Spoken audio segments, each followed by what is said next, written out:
Well, there you are. Welcome. Welcome, friends, to the 12th anniversary of the Native Rhythms Festival and our first ever virtual festival. Usually we would be coming to you from the stage at Wickiup Park in lovely Melbourne, Florida. Although for this festival, we're coming to you from where our homes are, from where we live. And so we're all so happy that you're joining us. My name's Randy Granger. I'm from Las Cruces, New Mexico. That's where I'm coming to you from. And I am your master of ceremonies for this amazing event. It's always been my privilege to do this. And so couldn't be happier to be here. Wish we could all be together and closer and hug each other and give each other encouragement, but we're going to be doing that virtually. The Native Rhythms Festival Steering Committee rejoices to have you join us for our virtual festival. This event is presented for you by the Native Heritage Gatherings Incorporated, our nonprofit organization with help from the Indian River Flute Circle and the River Wind Flute Circle, sponsors from our community, and friends of Native culture who share a passion. The performers that you will see are some of the finest on the Native American flute anywhere in the world. They include nominees and winners of Grammys and NAMMYs, Indian Summer Music Awards, and so much more. These artists demonstrate the great versatility of Native music, highlighting the flute and ranging in style from traditional Native music to contemporary jazz and blues, folk. Feel free to visit our performers' websites and to purchase their CDs if their music touches you. We, all of us musicians, we've had our lives drastically change, and so we would appreciate any support that you can offer. And we certainly hope that you enjoy our music. We've worked really hard on this, and we're looking forward to it. Especially in these challenging times, one of our driving goals is to present the Native Rhythms Festival free to the public, which they have every year. This is our gift to you. And if you'd like to help out and support the efforts to continue the ability to provide you with these programs for free, you may join our group of sponsors by copying the sponsor package on our festival website, nativerhythmsfestival.com, and mailing your copy to the address provided. Easy to do. Our annual t-shirts, which I always look forward to, are also on sale on our website. This year, it's the power and the beauty of the horse design that can be viewed there.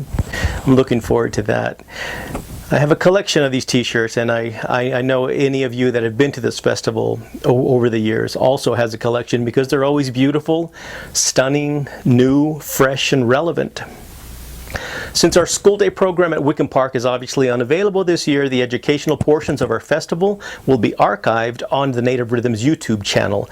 The broadcast will be available for all to access. The way you go to that is you go to youtube.com, type in Native Rhythms Festival, should get you there pretty easily.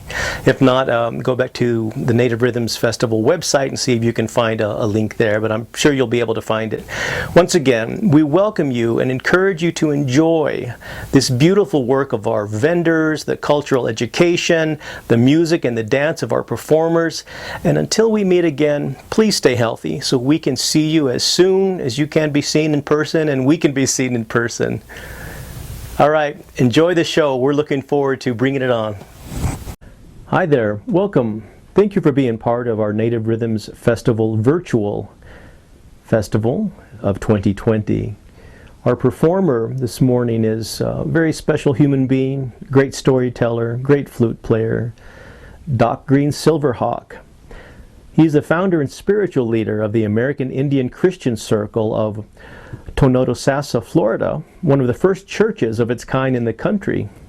He's also co-founder and chairman of the CONAM, the Committee on Native American Ministries of the United Methodist Conference of Florida. He's also a co-founder of the annual CONAM Spiritual Gathering in Leesburg, Florida. Doc Green, as we call him, is also the founder of the Silverhawk Native American Flute Gathering, very special event that happens every year. And Doc is going to open our festival with a blessing to the four directions. And I always look forward to coming to the festival grounds every morning when we have the festival and that smell of smudge and sage and sweetgrass and Doc's very spiritual presence and blessing. I know you're going to enjoy this. So give a virtual warm welcome for Mr. Doc Green's Silverhawk. Father, we thank you for the east, the rising sun, signals the beginning of our day. We ask you to guide us, lead us, and direct our paths during the day. Just help us to follow the path and the journey that you would have us follow, dear Lord.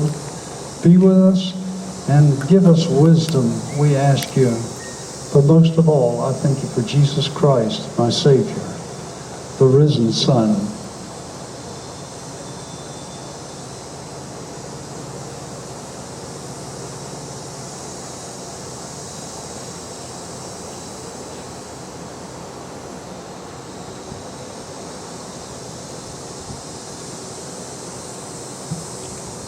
We thank you for your warm breath that blows from the south.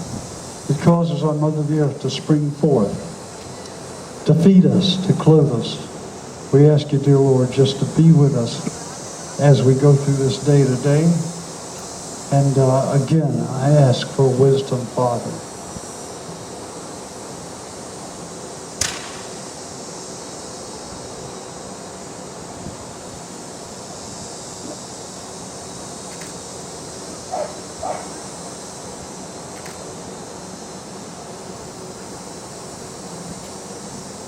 We give thanks for the setting sun. It signals the end of our day. It signals the time that we must, that you set aside for us to meditate and to go over all the many lessons that you've tried to teach us during the day. And again, I ask you for the wisdom to help us to understand these things. In Jesus' name, we ask you again.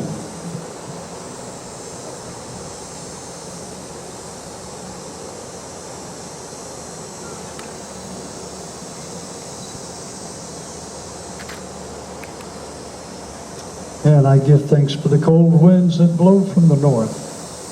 It signals the time for our Mother the Earth to rest, to sleep, rejuvenate herself, Father. Again, we ask you to be with us this day. In Jesus' name. We come to you, dear Lord, and I ask for your blessings this weekend. I ask, Father, that you touch these grounds and make them holy, so that when we walk here, we can feel your very presence is what we ask for. I ask you, Father, that may we all receive the blessings and the healings that we each individually need, whether it be physical, emotional, spiritual, mental, whatever healing we need. I ask you to touch us, Father. Let us feel your presence as we walk these grounds. And again, I ask you to make these grounds holy and let us feel your presence all we can. In Jesus' name, I ask you to watch over our first responders, whether it be our military, our police, our firemen, the emergency people. I ask you just to touch and watch over these very special people for us, that guard us and keep us safe and healthy all the time, dear Lord. And I ask you just to be with us now as we go forward in this program.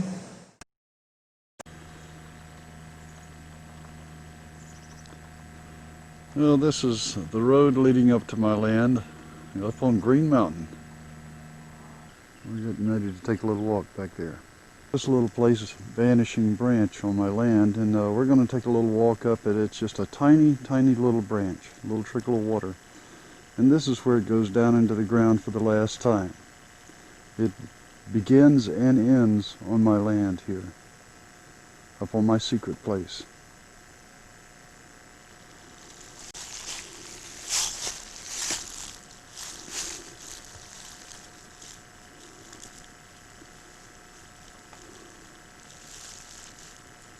I was told when I bought this place 30 years ago by an old man that's lived up here all his life that this was an old Indian trail, an old Cherokee trail. And as you can see, it wanders on back in through the forest here. I found 3 trail marking trees on it. The Cherokees would bend saplings over and let them grow crooked, bend over to mark their trails. But anyway, we're going to be stepping between the trail and back and forth to the little branch.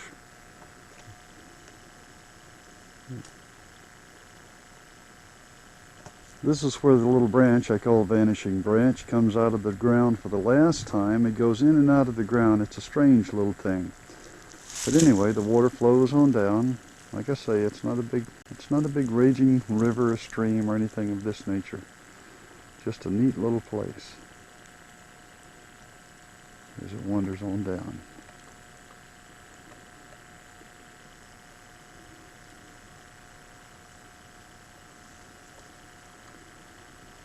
And this is where that old Indian trail, it comes up through here, stops. And see that crooked tree? That's another one of the trail marking trees. And there's 2 more going up the side of the mountain. And this is my secret place.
Hello, my name is Doc Green Silverhawk.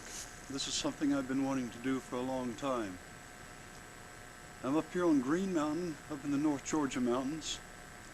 And this is what this place I call my secret place.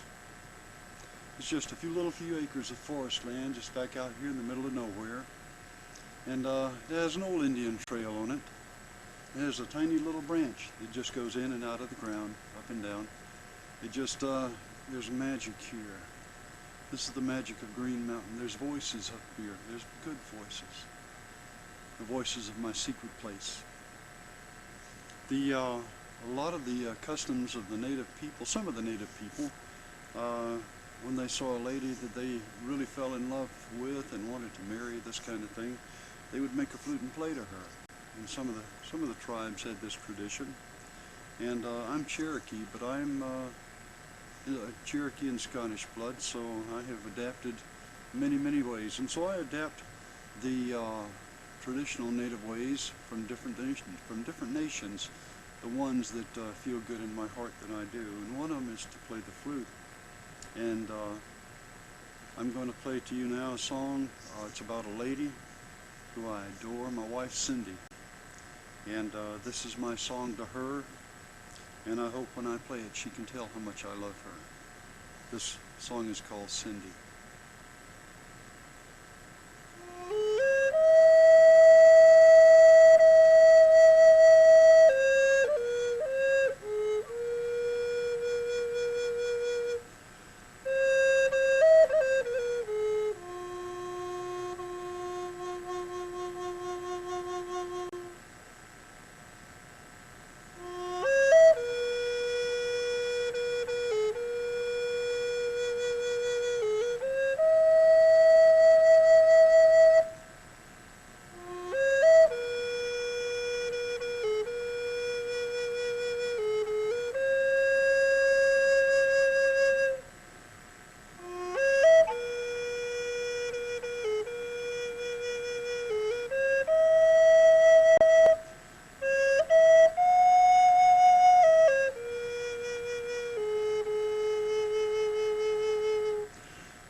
This next song I'd like to do is an Indian lullaby.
This next song I'd like to do is called Eagle Feather.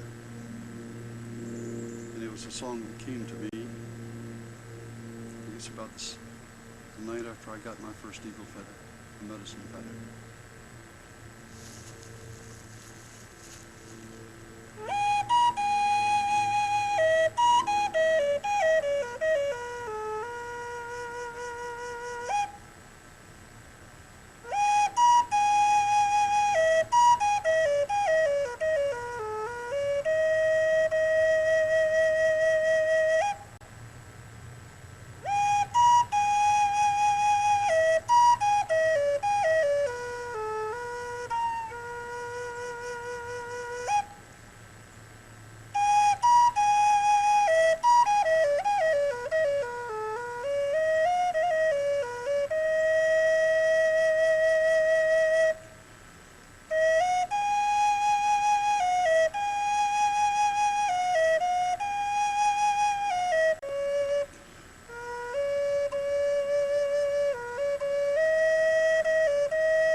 can feel the hand of God up here.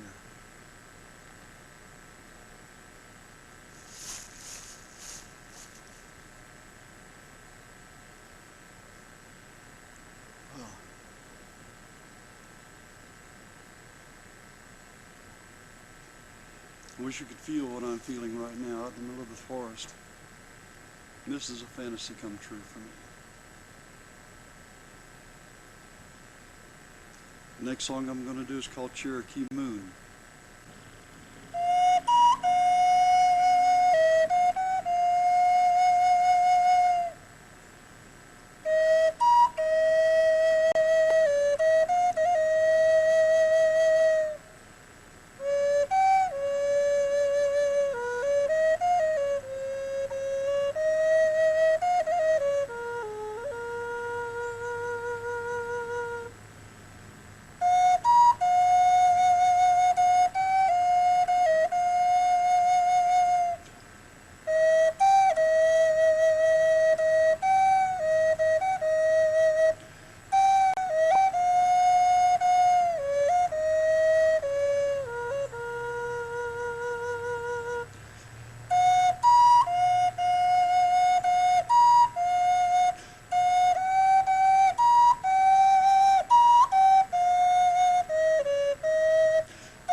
The next song I'd like to do for you is called Comanche Tears.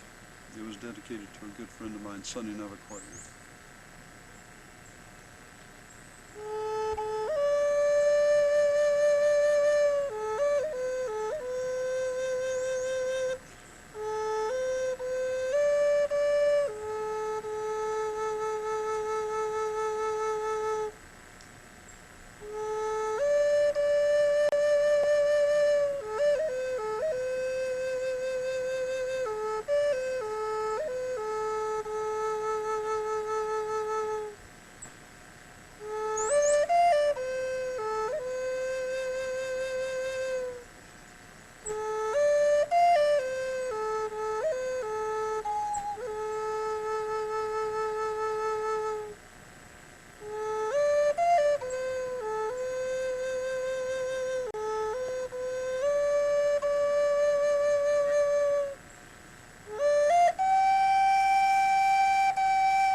The next song I'd like to play is called Cry of Silverhawk.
I would like to do for you now my version of Amazing Grace.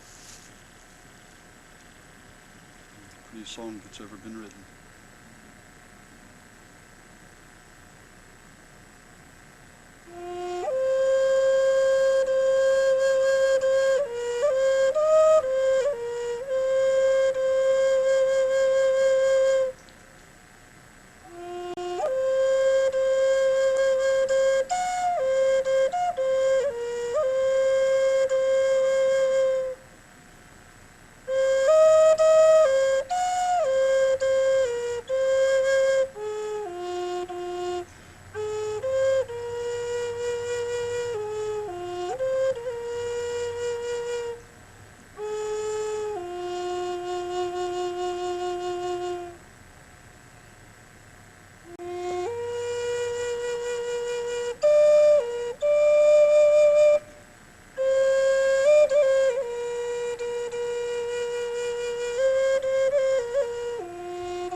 And this is my tiny little bird flute. Just a little clay bird with 2 holes. And I have never played it up here before.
hope you've enjoyed this as much as I have. This is a fantasy come true for me. I'm right up here in the North Georgia mountains. It's beautiful. I don't know if you can hear the wind blowing through the trees. It's quite strong right now. The sky is nice and clear. It's been a gorgeous day today. It's been a fantastic trip. Wow.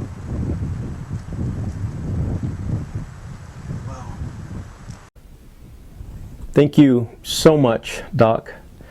Always a blessing to hear your stories and your music. Thank you for being here. We will now take a look at some of our vendors in our virtual vendor village.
Every year at Native Rhythms Festival, except this year, we have a flute players competition.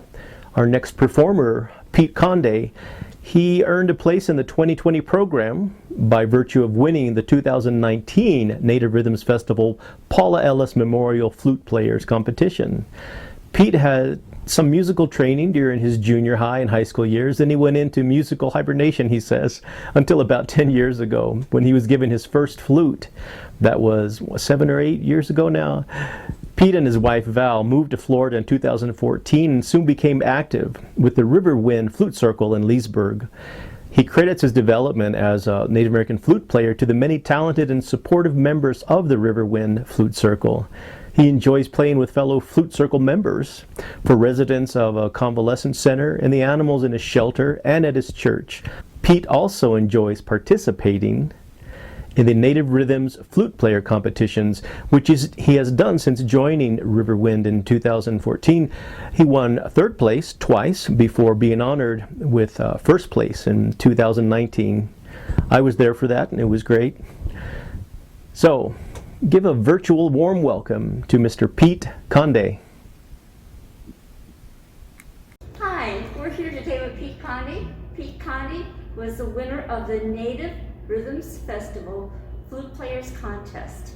And part of that honor being the winner of the flute contest for 2019 is he gets to play on stage the following year. So although this year is a little different because of COVID, welcome Pete, we're glad you're here. Thank you, Gail, I'm glad to be here. How were you introduced to the Native American flute and what inspired you to start playing? Well, my wife Val had gone to, we were living in the Keys at the time, and she had gone to North Carolina to participate in a weekend, or actually it's 3 days, of sweat lodges. And it was a bunch of ladies, and they lived in a dorm setting. And each morning, she would wake up to the sound of the Native American flute. One of the ladies was playing the Native American flute. She was captivated by it. And when she got home, she asked me if I might be interested in learning how to play the flute. And I said, sure, why not? So we searched the internet and found one, and I can tell you, I don't think that's a good way to buy a flute, but I didn't know that at the time. So that's how I ended up with a flute. And I found that because of the nature of the flute, the scale the way it is, and other things, that it's relatively easy to learn. So that's how I got started. Ah. Has the Native American flute impacted or changed your life and possibly your health? Well, you know, I don't know about my health, but I would imagine that it has, because it can be calming, and stress is not a good thing. Stress kills. Playing the flute sometimes takes me away from day-to-day worries and things like that. It's impacted my life in other ways, like having met a lot of neat people, friendly people, and kind people. And I enjoy it. I like the sound of the flute. I like playing it. I really like playing with other people. So yeah, it has impacted my life. Wonderful. Thank And you. I stepped out of the box a few times too because of it.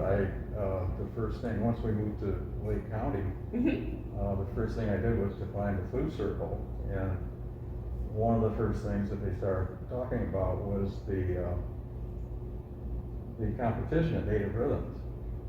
And I had no intention of getting involved in any such thing. I'm not a competitive person. But I was encouraged to do so, and so the first year I did, and each year thereafter until I won. So I stepped out of the box there, and I stepped out of the box to play in front of a convalescent center on a fairly regular basis until COVID joined us, and that kind of ended that. Right. Same thing with church. I once in a while would play at church in front of people, and until we stopped meeting in the building because of COVID. They still play my music once in a while on Zoom, but I'm not in front of people. Right. Yeah, it's impacted my life. It seems to impact a lot of areas of your life. Sure. Funny how flutes do that. Yeah, that's pretty much it. I do take it once in a while. Anytime we travel, I take them. Whether I play them then or not, it depends on circumstances. But like we just took a trip to Wisconsin, and I don't play usually while on the road because we're in a motel. I don't really want to intrude on other people's peace and quiet. So I don't usually play in the motel. Besides, we're busy trying to get packed up to leave for that day, or resting from the end of the day. But sometimes when I get where we're going, then I might. Okay. Wonderful. Who in the Native American flute world do you look up to? there are many people whose playing I envy.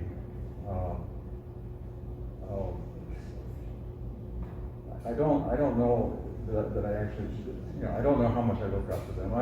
People who I look up to primarily are people I've met in the flute circle, people that have inspired me. And I'm thinking like the people who were part of the group when I first joined, and one is not with us anymore. That was our leader, Dave. And he was the type that would make you feel like you're the best thing in the world. So just come along.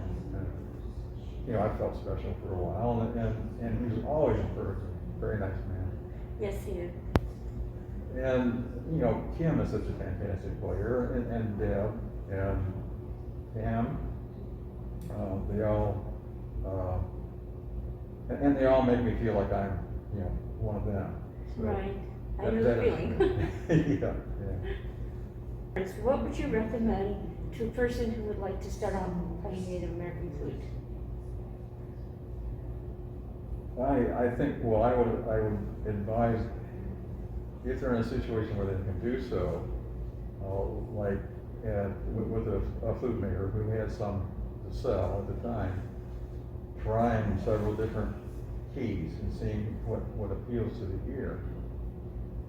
But most of us really like the low flutes, and the lower the key, the harder it is to make your hands be able to stretch between the holes. So a lot of people won't be able to do it. But I have a well, this is the lowest one that I have, and it's a D minor. And I have a lot of trouble reaching that bottom hole with that, accurate. Right. I can sort of get it, but I often miss it. So I think one of the most common keys would be an A minor. An A. It's relatively easy to reach. Well, it is easy to reach. Right.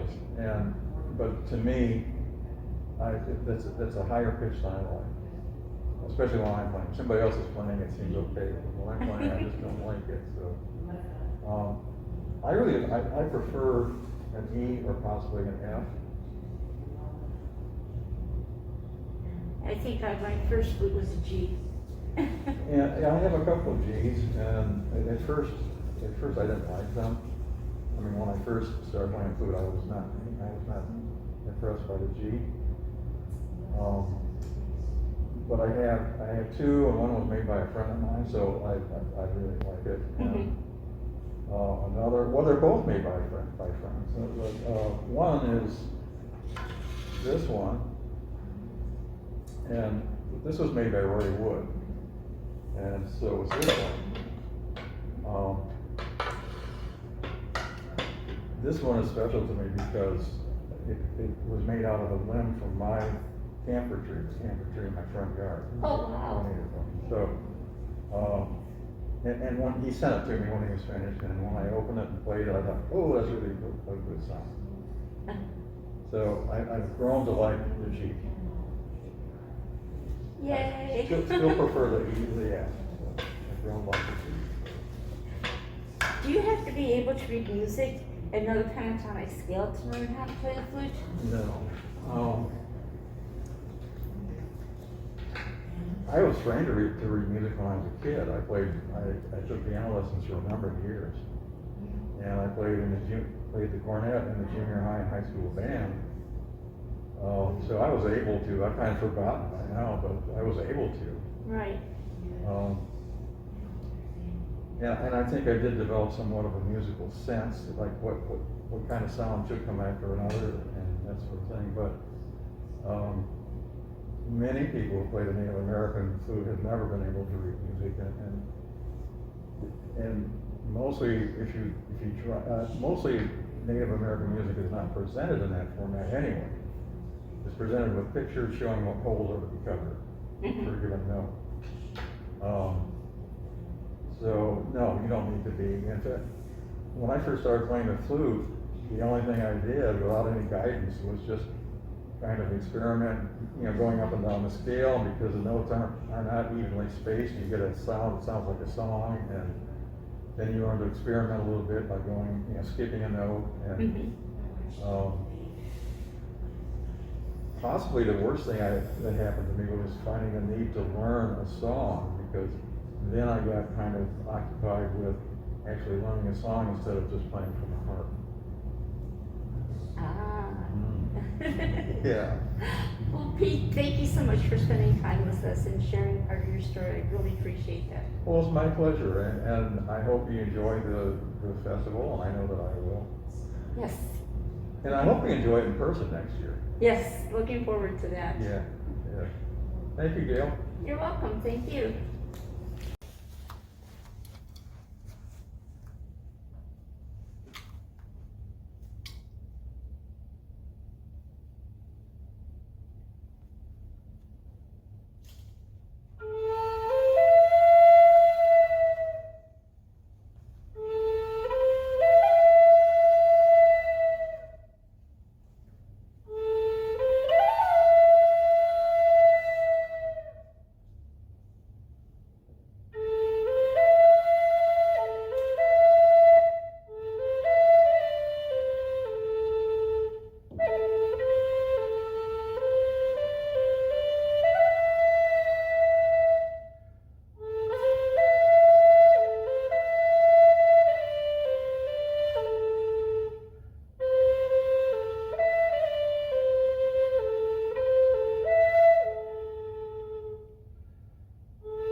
Good morning.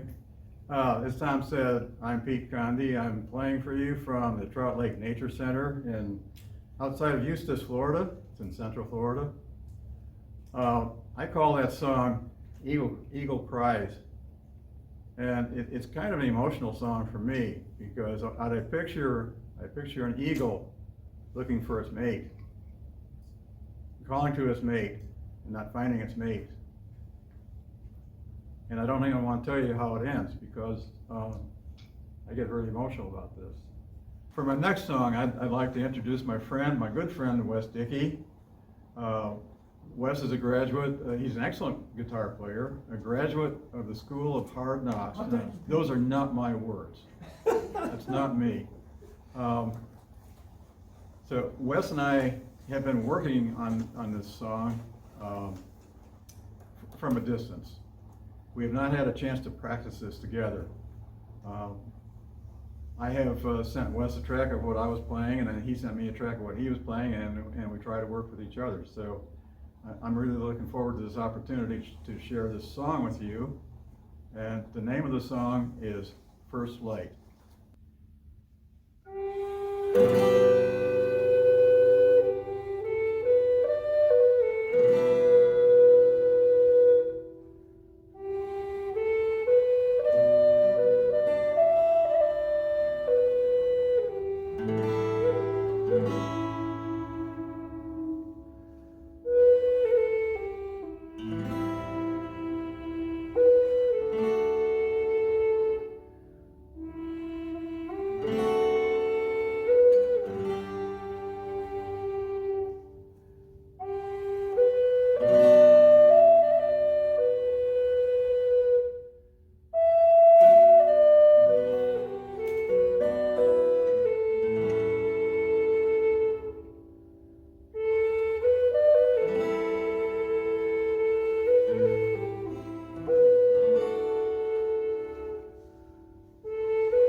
As I mentioned, the name of this song was First Light.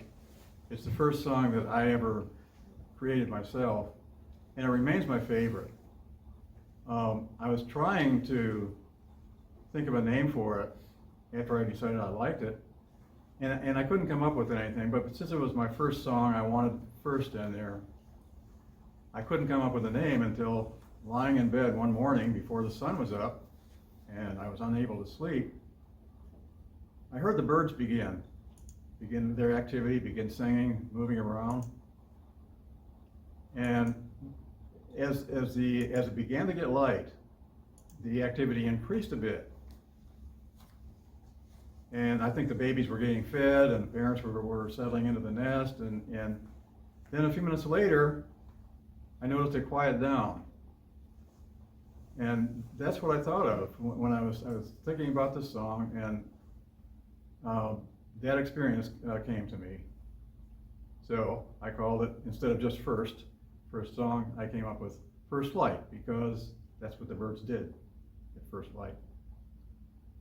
And by the way, the flute I just had was made by Ray Wood, who is a frequent vendor at Native Rhythms, a friend of mine. I love his flutes. The flute I'm about to use is also made by Ray Wood, and he made it especially for me because I gave him the wood.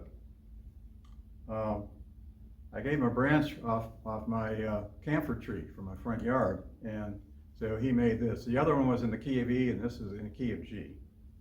And this is Huron Carol.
Good.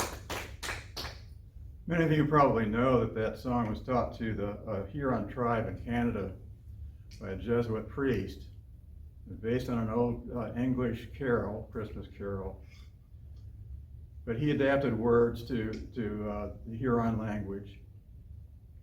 I'm not sure where the melody came from.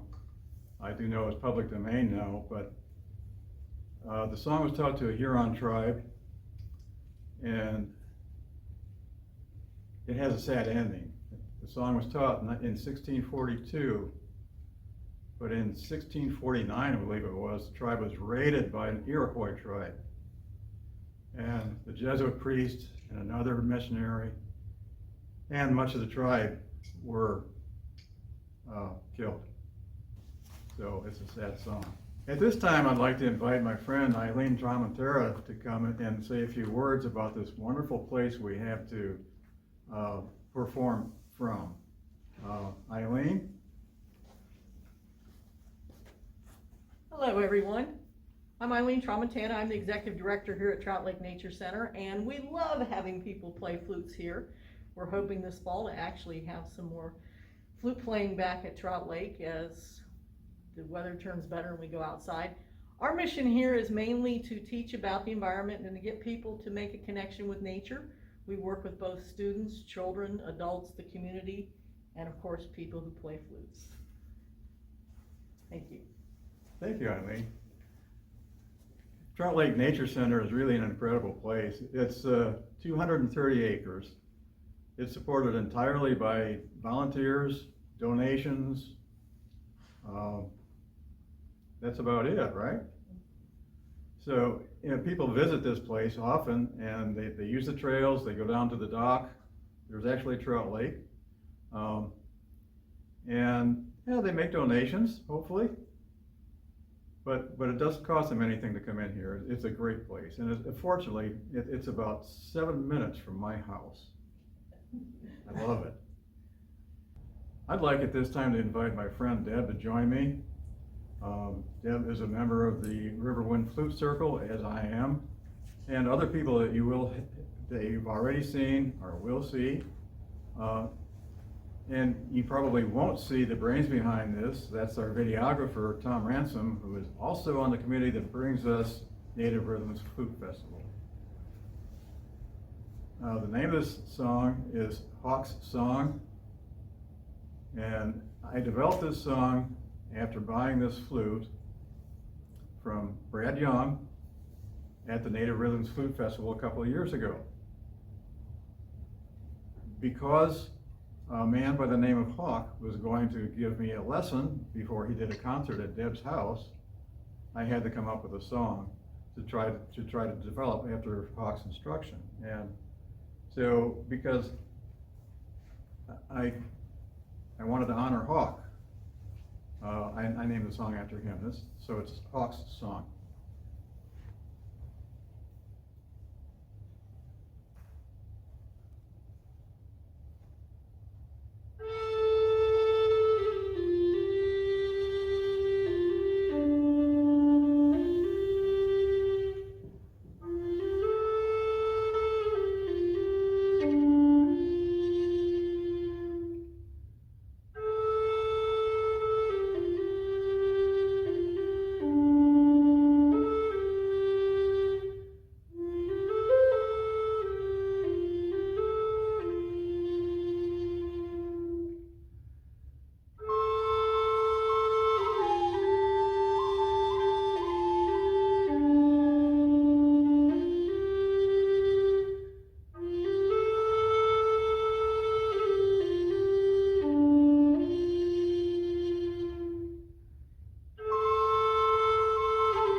as you can tell, we're about to have some fun here. We're all members of the River Wind Flute Circle.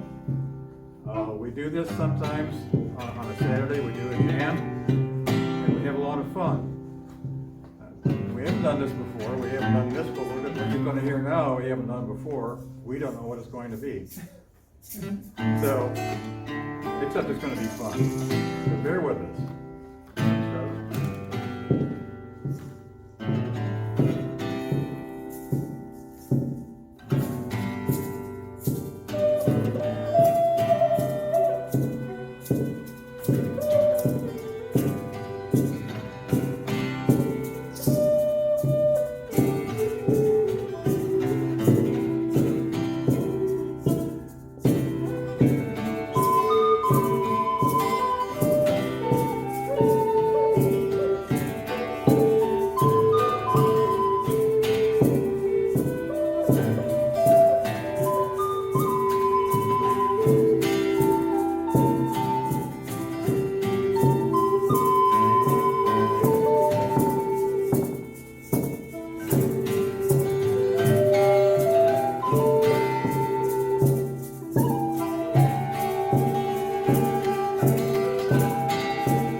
Song today is going to be a song that I created.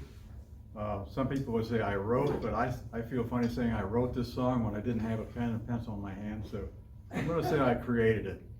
The name of the song is Itchituckney Flute. When I was playing it, I pictured a canoe float down the Itchituckney River. Actually, I pictured a canoe float on a river. And I hadn't been on a river for some time other than the Itchituckney a few years ago. And it wasn't in a canoe, it was in an inner tube. But that's close enough. It captured the spirit.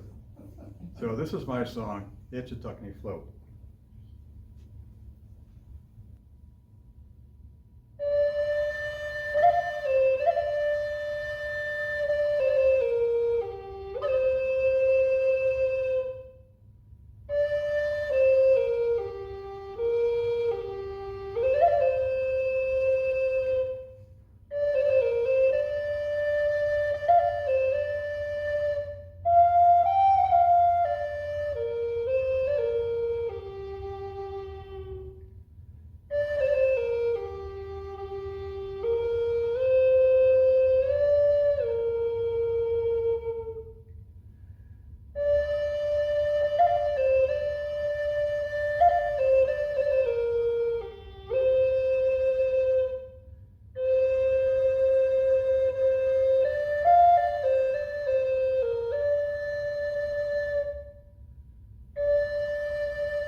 this has been a nice time at Trout Lake Nature Center, and I appreciate Eileen's hospitality, Trout Lake's hospitality.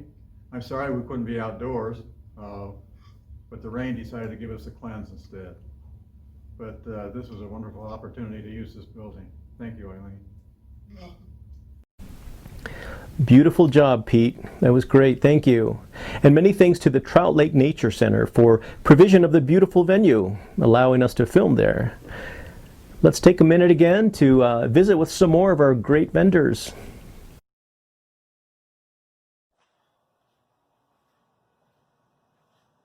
Hello. Thank you for coming by. My name is Dave Graves. Let me say first of all, let me just say that thank you for coming by and supporting Native Rhythms this year. But I'm the maker of Spiral Flutes. What makes a spiral flute? Well, spiral flutes are all made out of what's called river cane. It's a native form of bamboo.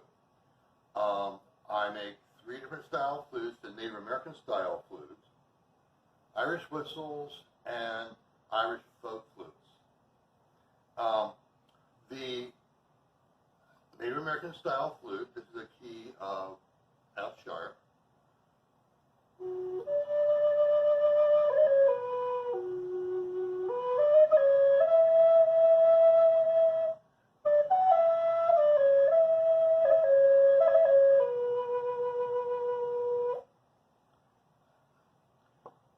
Now I'm going to play a key of C Irish whistle.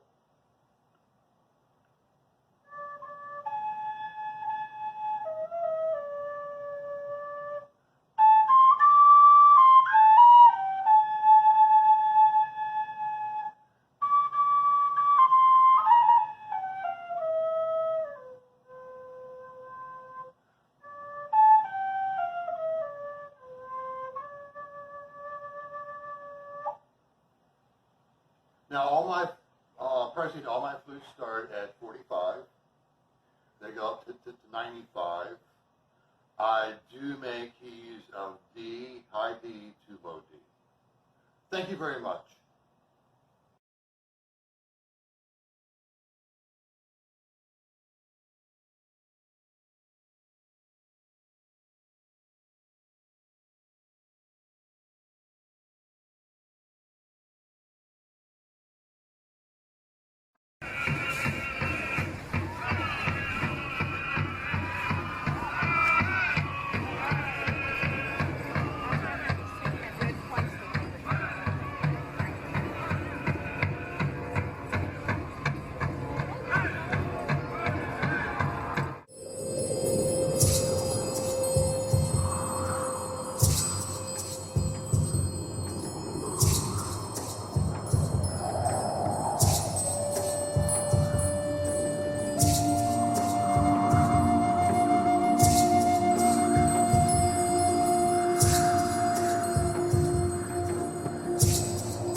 Hi and welcome back.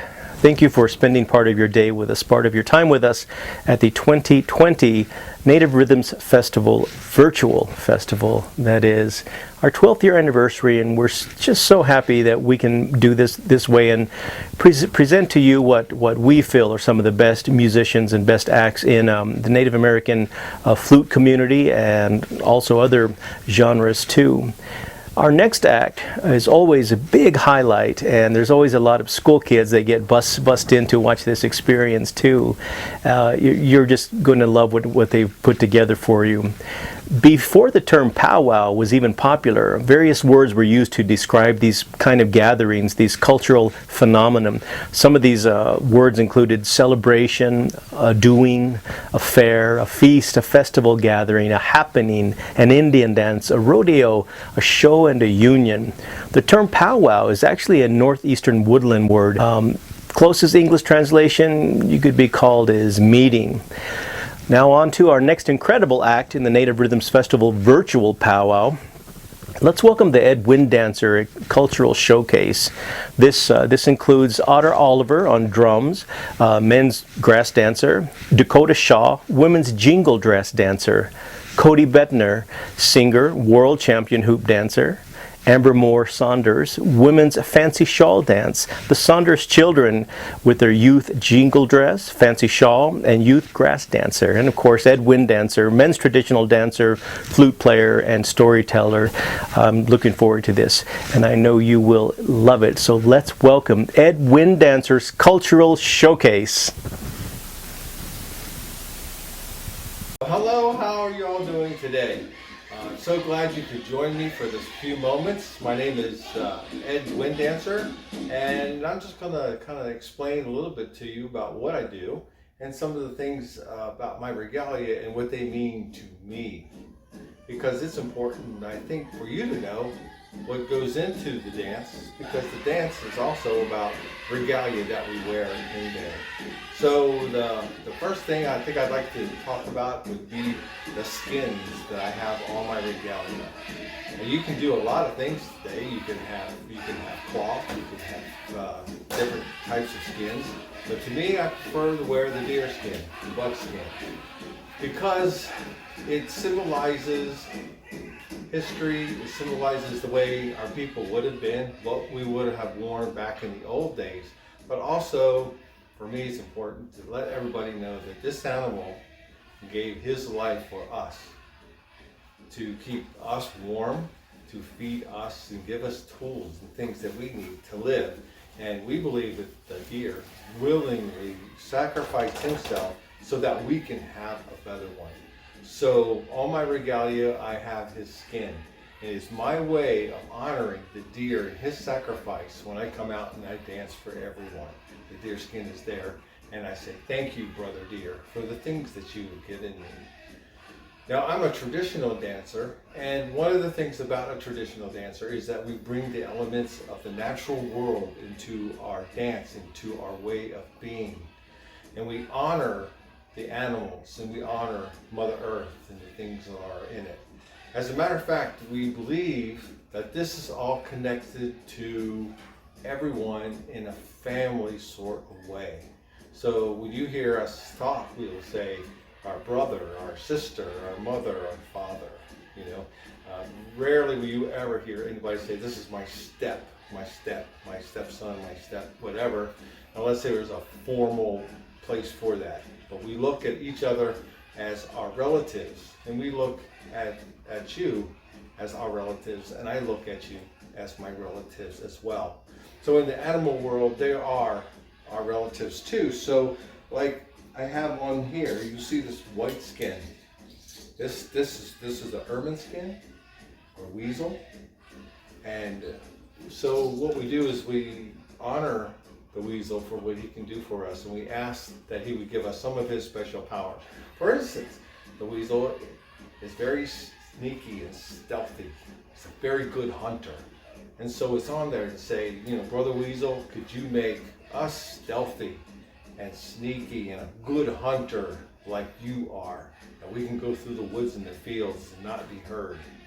And so we say, thank you, Brother Weasel. So also, if you look onto my regalia, you can see down this far.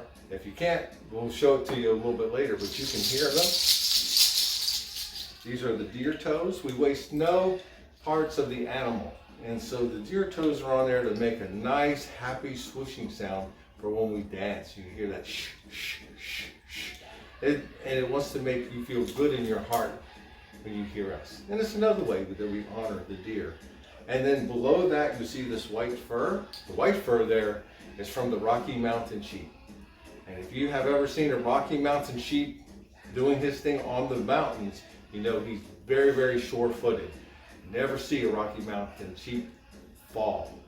And so what we are saying, brother sheep, we honor you. We have your fur on us here, and could you give us some of that special power to be sure-footed out there when we were hunting, or when we were in battle, or when we were dancing in every sort of way. And so that's why some of these things are here. And if we go right along, if you see, you'll see my moccasins. I'm very proud of my moccasins. These moccasins were made for me in 1998, and they have been dancing all that time until present. And these were made by a wonderful lady in Fort Hall, and a testament to how well she beaded these moccasins to hold up all these years.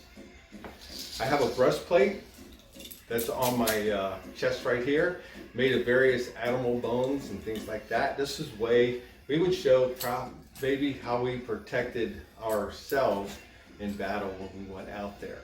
So that's part of the traditional dance. We tell our stories on how we protected our families, our villages in battle. So when we do this dance, you will see the movements and we show how we do it.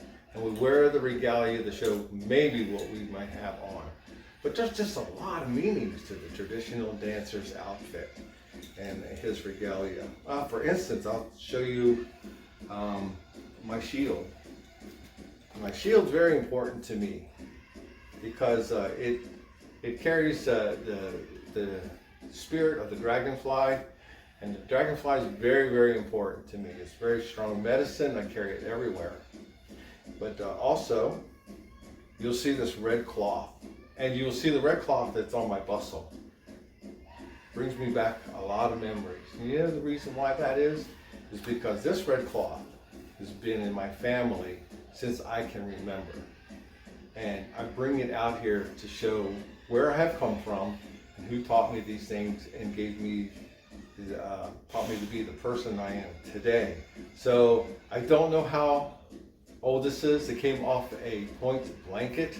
I'm 64, so I know it's at least 64 years, but I think this goes back a lot of years before me. And so that is why it's on there. And you'll see it in different parts of my regalia. The dragonfly is important. It flies in the universe. This is the night sky. Red is the power of Mother Earth, a very healing color. I'm also a flutist, and I have a flute right here. And I want to show you my flute and why the flute is important to me. And I'll play you a little song in a minute. This flute was made for me, it was given to me in the year 2000. It's been with me ever since.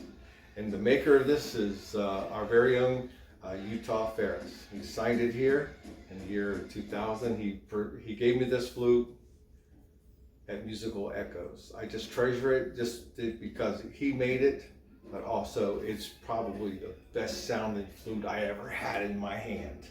And I love it so much. And I'll tell you a song we're going to play in a little bit and why that song came to be what it is. This is my dance fan. And my dance fan, I use it for, when I dance, I can help tell a story of how I'm looking for the enemy, or how I'm looking for things in the woods, the animals I'm hunting. There they are, there they are. And I tell you that story. I also use it to cool off. It might be a little warm out there. This is Florida. And when we're dancing today, I'm telling you, it's over 100 degrees with that heat index out there. So you'll be seeing me using that fan a little bit. The fan is a very special thing. You could use it not only for telling that story, but also for special occasions. If you want to pray, if you want to touch people to help them heal, it's there. And on here it symbolizes the water bird. And the water bird is there for healing. And so that is one of the reasons I have the fan. I have my dance stick right here. The dance stick, I have the horse. The horse gives me power and strength when I dance. We have the otter fur, good swimmer. He's happy. He's awesome. And so because of that, he's there. On my regalia, you notice there's a lot of spots. You also notice there's a lot of yellow marks in here, and they look like lightning. And that's what it is. It's because I carry the power of the storm when I go out there and I dance. If I'm there to protect the people or people of the world, I carry the power of the storm, the hail, the lightning, the strength that the power of that goes. And so I feel invincible having these energies with me as I dance. And that is the reason why the spots, the lightning, are on there. To let you know I'm carrying that storm wherever I go. So another component I'd like to share with you is my feather mess. Now, in some places they call this a costoa up in the north, but it's not quite a true costoa because they have cedar planks in there to make them. So this is kind of a hybrid. And how I came up with this style is that I was looking at some photographs and pictures from way back in the old days, and one gentleman was wearing one almost like this, not quite like this, and I thought that was really good. And so the reason why I came up to this, I tell you, this is, I'm going to get personal here with you, you know, because I used to wear other types of headdresses, but then I'm telling you, after, you know, you get to be so many years old, things just don't be the same they were. Hair kept falling out, kept going bald, and the sun kept beating on it, and then it was out there cold. I had to figure some way to keep that warm and to keep it cool, and so this is what I came up with. That's why that's there. That's why I'm dancing it. I love it. I made it, and it's been with me for years and years and years. And you see the beautiful beadwork on here, the same thing with the lightning and the spots. So I want to let you know I didn't do any of the beadwork here. I did not. You know, so I credit Tammy Morgan for all the beautiful, she's my lady, for all the beautiful beadwork that you see on me. She did it all. And beadwork is a labor of love, I want to tell you. So it took her just months and months and months to get that beautiful beadwork going on. So when you see us out there, you see that our regalias, they're just not thrown together. We don't go to Walmart, you know, they're handmade and they're made with love. And we do this to keep our culture and the spirit of our culture alive. And so there it is. So she did all the beautiful, beautiful beadwork. Part of the traditional dancer's regalia is his bustle. And there's all kinds of styles of bustles. You know, we can go back to the small little style bustles. We can go back to the we can come to the more modern day where the bustle's gotten huge. And so my bustle is a small bustle. And I patterned this after, you know, some of the old style bustles that I've seen back in the pictures back in the old days. You can see part of that blanket I was telling you about, dancing with me, reminding me of my ancestors, my family. The ball touched it. And I like to tell when I go and talk to children, if you look very closely, you see little white hairs that are all in this blanket. And that's from the dog that I grew up with. She was a white German Shepherd, and her name was Cotton. And she had a lot of hair, and it got everywhere. And every now and then you'll see that hair, and I remember her all the time for that. So the bustle back in the old days, the warriors earned the right to wear this bustle. And so they earned each feather for act of bravery and self-sacrifice that they did for their tribe and their family. And they were called bustlemen back in the days. And when they came out and gathered the village together, these warrior societies would wear these things. It would tell them what people would know by the feathers and how it's made, their rank and status among the tribe.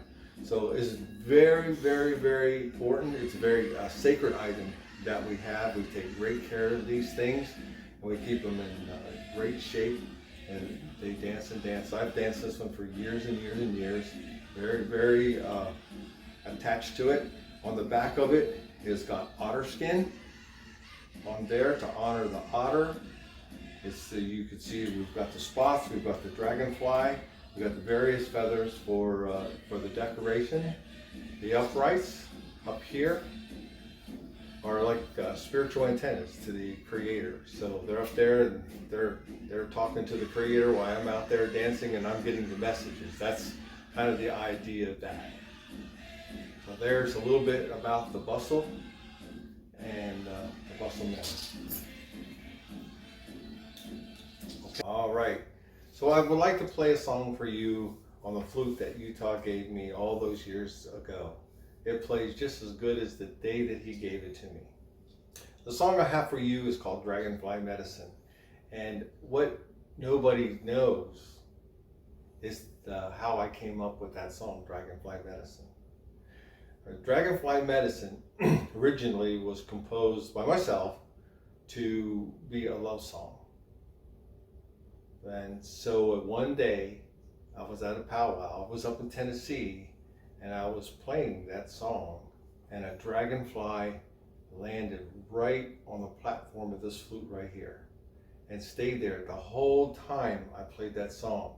Many witnesses noticed that dragonfly sitting there, and when the song was done, that dragonfly, he flew off. And people just commented on how good that song made them feel. And connection with that dragonfly, that song became Dragonfly Medicine ever since then. And it goes like this.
Dragonfly Medicine.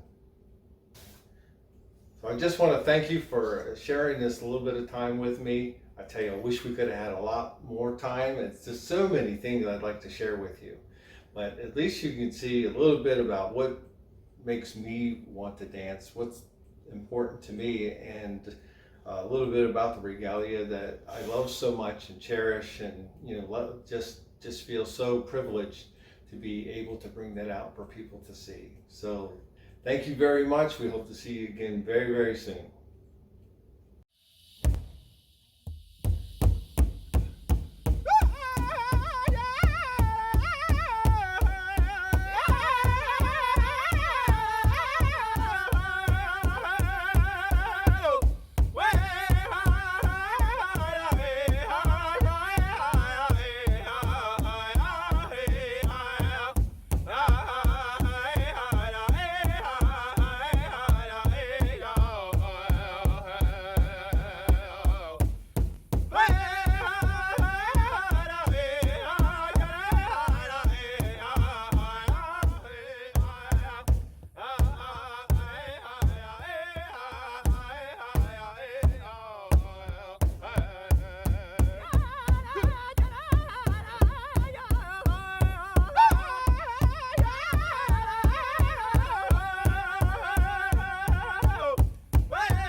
The dances that we're showing you here today are very contemporary styles of dancing that you would see at your powwows today. One of the things that we'd also like to showcase for you is the different styles of music and even Native American music that you would have seen long ago. So we have a very special person here with us today, and his name is Mr. Ed WindDancer. He's going to be showing you a little bit of his style of the Native American flute. Ladies and gentlemen, Mr. Ed WindDancer. Hello everyone, my name's Ed WindDancer, and I would like to welcome you to Indian Mound Park, located in Inglewood, Florida. And this, where we're standing at, is a shell midden. So this is a place where the native people at that time dumped all their shells, all their trash, and they made a huge big pile here. And when you look at the trees, you're like, wow, look at those big trees. Well, these trees are hundreds of years old. But think about it, they weren't even here when this mound was being created. This mound is thousands of years old, just thousands. It was here before any European people came to visit this place. The reason I chose this area to do a little honoring flute song for the Florida original inhabitants here is because it's history, it's Florida history. And it shows that native people lived here. They were born here. They ate here. And as you can see when you by the shell mound, they ate a lot and had a good time and had lives here. And so this is a place of history, Florida history. And so I like to do a little flute number in honor of the people that had lived here before. And I would like to point out also, when I'm doing this, I want you to think about what the local inhabitants feel about this place. It's been many years since a hurricane has actually hit the Inglewood area. And the local inhabitants believe that it is because of the shell mound here, the midden mound, and the people that lived here a long time ago, that their spirits are still here, and that they push away those big, strong, nasty hurricanes. And that's for true. If you come to Inglewood and ask anybody, they'll tell you. So this place is very well respected and very well loved, and I love it too, and I know you will.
Our first dance that we're going to show for you today is known as the men's grass dance, or the Omaha dance.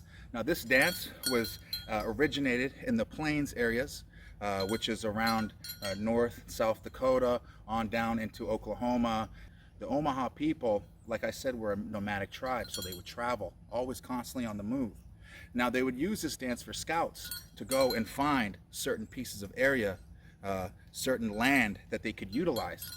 Now what I mean by that is for their ceremonies, their gatherings, and even a place to actually set up their teepees for their villages while they're on the move. Buffalo grass would grow anywhere between 6 to 10 feet tall in the prairie lands. Very, very big, long grass. Now it's almost impossible to actually set up lodges in that kind of environment, so these men had a specific job. After they found that land, they were actually able to stomp that feet down. They were able to stomp that grass down with their feet. Okay, now when they did this style, they didn't know that there was a style that they were actually doing. So they actually started to sing songs while they did it. Now, later on in time, they become known as grass dancers, or became known as the Omaha dance.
Now our next style that we're going to show for you today is known as the women's jingle dress dance.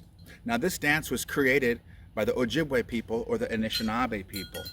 Now they actually are predominantly around the Great Lakes area. Now the reason why I say Great Lakes area is because the tribe itself is so big that it inhabits all around the different Great Lakes up north. And we're talking about Michigan, we're talking about Wisconsin, Minnesota, Ontario, all over Canada. The Ojibwe tribe is a very, very big tribe, and they still are today. But they're the ones that created this style that you're about to see. A long time ago, the Ojibwe people didn't have modern day medicine. Just like a lot of Native American people didn't have modern day medicine. So when our people started to get sick, from the flu, whooping cough, these different diseases that our people have never seen before, they were starting to kill a lot of people. They would kill our women, our children, and our elders. So it was a big thing to do a long time ago, to do ceremonies to help those people. The way it kind of came about was that if families needed that healing, they would ask these dancers to come and dance for them. They would ask these dancers to come and dance for them, and they would pray for them, in their own certain ways. The dress that you're going to see here today has cones that are going to be sewing onto that dress. Now there are different ways of making these styles of dresses. One of the most common ways that I was taught to me was that there is about 365 cones that are on the dress to represent each day of the year. 4 more added on to that dress to represent the 4 directions. So the dancer that you're going to be seeing here today, her name is Dakota Shaw. She's from Rosebud, South Dakota, and she is from the Lakota tribe. So ladies and gentlemen, we hope you enjoy this presentation of the women's jingle dress dance.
I'd like to speak to you a little bit about the drum and the music that you're hearing here today.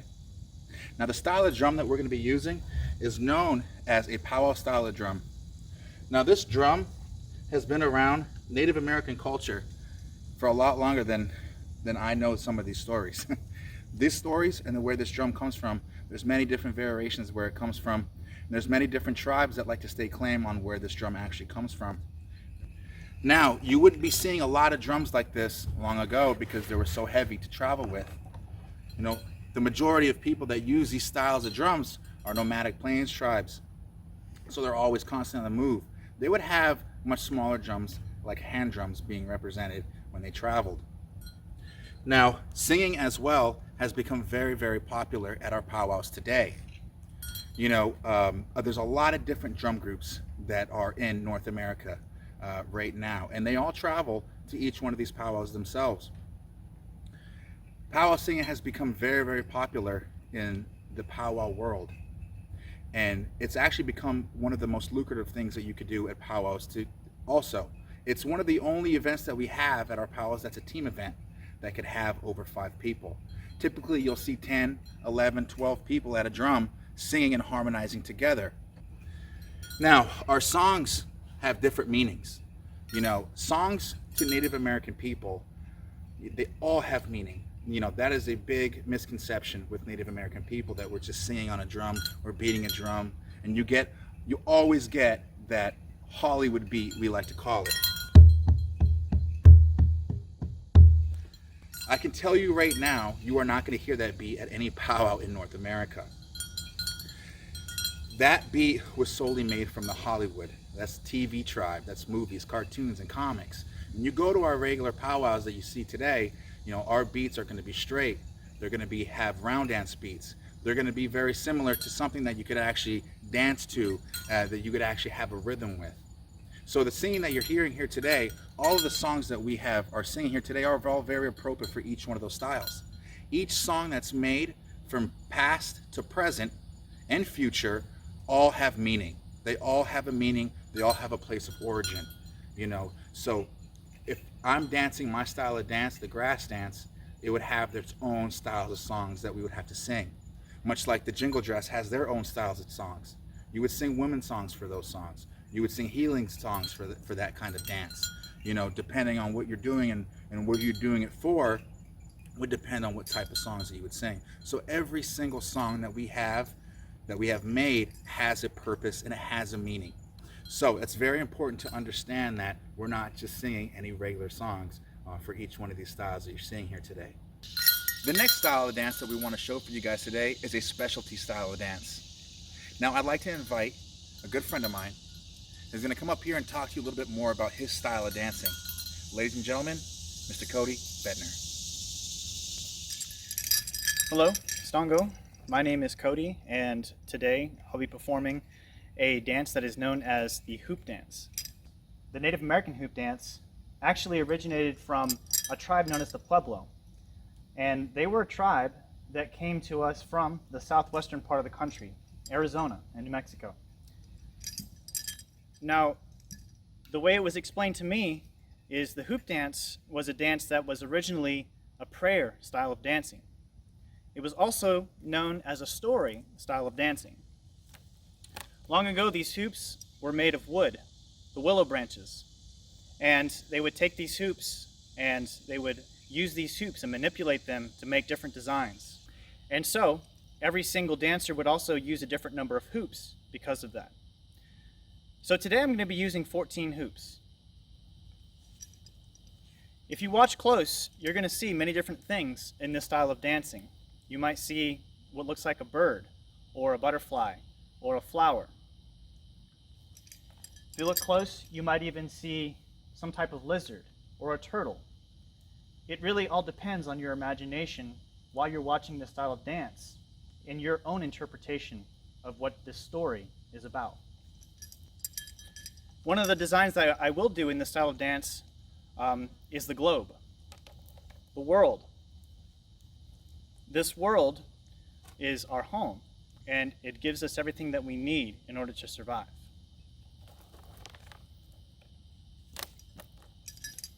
Now, another thing that I was taught in this style of dancing is that this hoop also represents the different people all around the world, and it represents our life. If you think about this hoop right here, our lives will start at the bottom here, and we'll go through our lives. We're born at a certain point right here, and we'll go through this hoop here. We'll go through our lives, and we'll learn more things.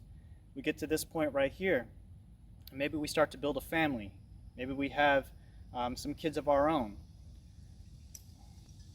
And then maybe you'll get to this point right here, and now you have all these people that are looking to you for advice. You'll go through your life and keep going. And if you start to make it to this point right here in your life, this is old age right here. And if you get to become an elder, they say that you are nearing the completion of your circle, of your life.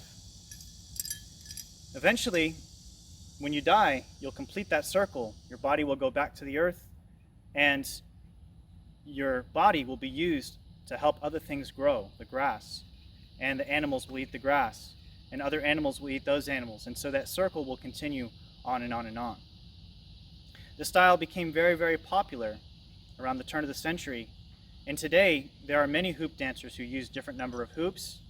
It has become so popular that it has generated its own world championship hoop dance competition. So as you're watching this style of dance, look for those different designs and look for that ball at the end, which completes that story. It's also important to note that it doesn't really matter how many hoops you use. What really matters in this style of dance is how many different designs you make while doing this style of dancing. I really hope that you enjoy the style of dancing. Again, this is known as a Native American hoop dance.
Ladies and gentlemen, we hope you liked that presentation of the Native American hoop dance. Now, Cody did not mention to you that he is actually the 2019 World Hoop Dance Champion. So we'd like to thank Cody once again for being out here to display some of the most amazing style of dancing you're going to see at our powwows today. So thank you so much, Mr. Boettner. Before we get into our next style of dancing, we are going to ask Mr. Ed WindDancer to actually perform another one of his songs. So ladies and gentlemen, Mr. Ed WindDancer. You know, there's another nice thing about the Indian Mountain Midden Park right here is that it has a lot of eagles. Eagles are everywhere here, and we have the bald eagle here, and it's really great to come and see them as they fly into the trees and fly over Lemon Bay. And so I'd like to do a song about the eagles, and so as I play this song, I want you to be like an eagle if you can. Imagine yourself soaring in the breeze like we have today. You see the leaves moving? We have a beautiful breeze. So You know, become that eagle in your heart and spread your mighty wings. And I want you to just take off from here. And as you do, catch that breeze. You're going to fly high above the park here, above the mounds. You're going to be right out here at Lemon Bay, and you're going to soar over all that beautiful water. And so this is a song for all the eagles here, and it goes like this.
Thank you very much. For the Eagles.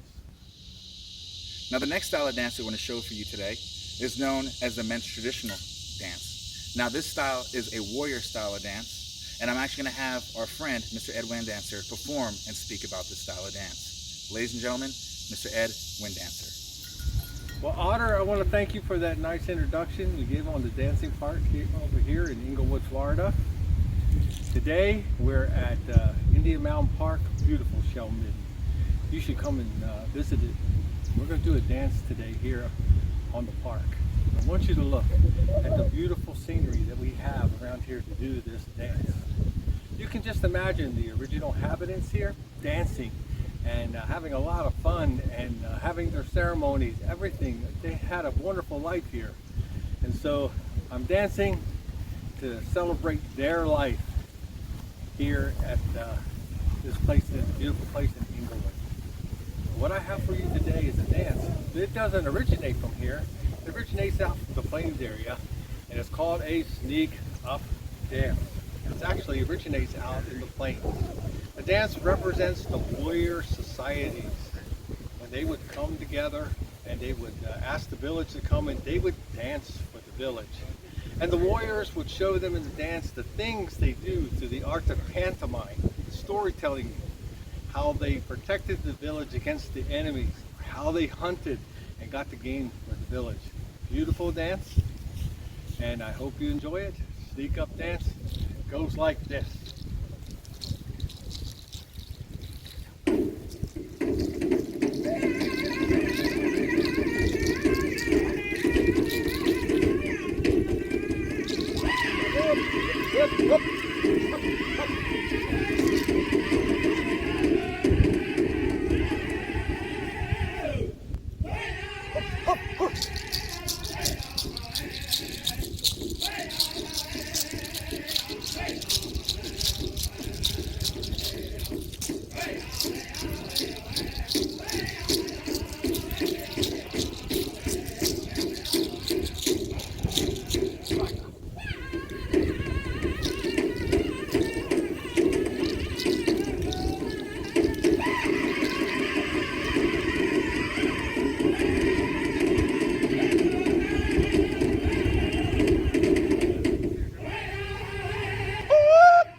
My name is Amber, and this is Alana, and we're going to be performing the women's fancy shawl dance.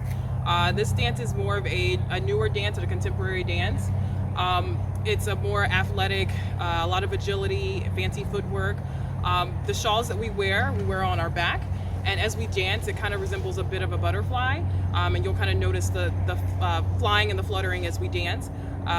We also wear moccasins and leggings, and we usually wear a cape on our back. Again, this is the fancy shawl dance, and my name is Amber, and this is Alana.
All right, so this is the grass dance. The grass dance originated in the plains area or region.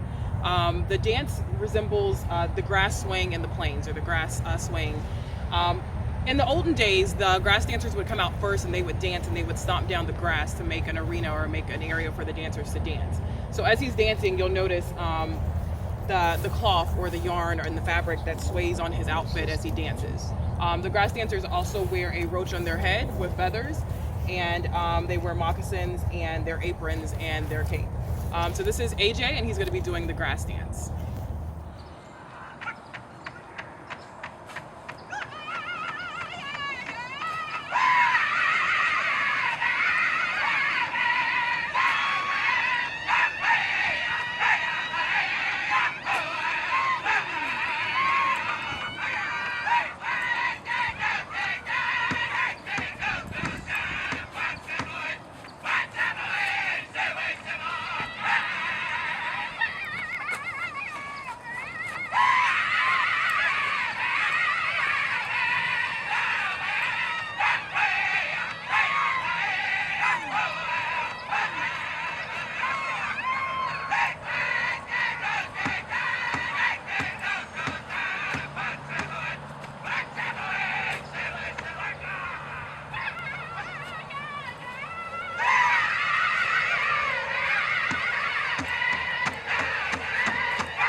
is Ariana, and she's going to be doing the women's jingle dance. This dance originated with the Ojibwe people.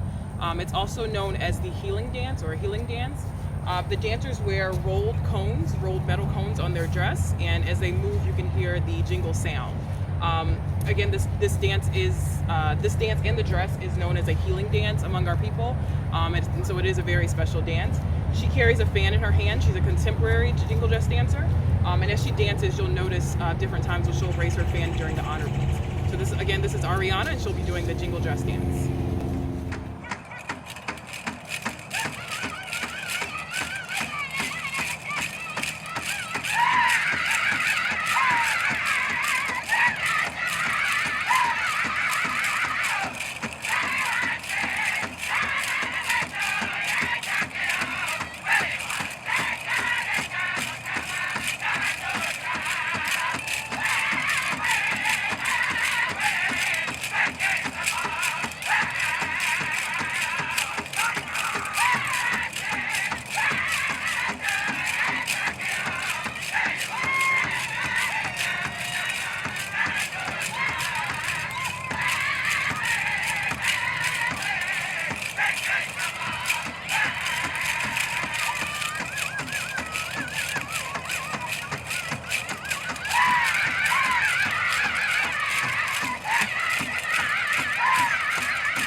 Ladies and gentlemen, I'd like to thank each and every one of you for being a part of this event. There's a lot of things that's going on in the world right now, and as much as we'd like to be there in person to show you and to talk with you, because I know there's just so many different questions that you might have about some of our family, about the history of our Native American culture, our actual regalias, what different things mean, the different dances. And I'd like to thank each and every one of you guys for participating in this virtual program. It's our honor to be here to dance for you, to sing for you, and to educate just a little bit about our culture. Now, if you ever have the time to go to a powwow, then please, I recommend you go and see some of the different diversity that is here in the United States and in Canada. And it's very important for us to actually get rid of some of those different stereotypes that constantly are always evolving around Native American people, and even till today. So it is our pleasure to be here to actually educate you just a little bit and to show you some of our different beautiful culture that we have here today. There really is no word for goodbye in our languages. A lot of different Native people and a lot of different Native communities and cultures, we like to actually say that we would see you again. We'll see you again down that road in our powwow community or somewhere down in the road of life. So I just want to say take care and God bless and stay safe out there. And thank you so much once again for being a part of Native Rhythm. Awesome. Let's give it up one more time for Ed WindDancer's cultural showcase and all the work they put into it, to the dancing, to the costume, to the music, to the storytelling. Fantastic job as always. Give a huge virtual thank you.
playing the Gunny sack guitar.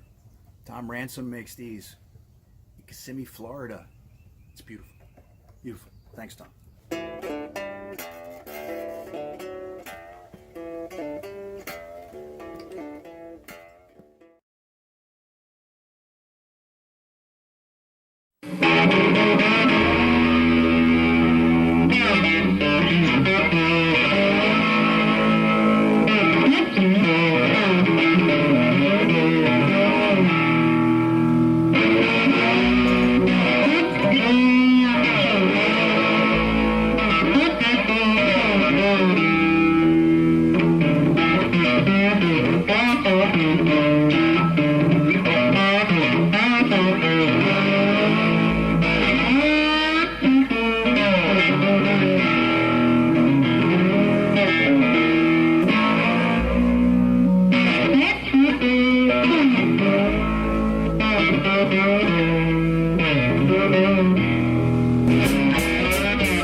Welcome back. We hope you're enjoying our production today, our virtual festival.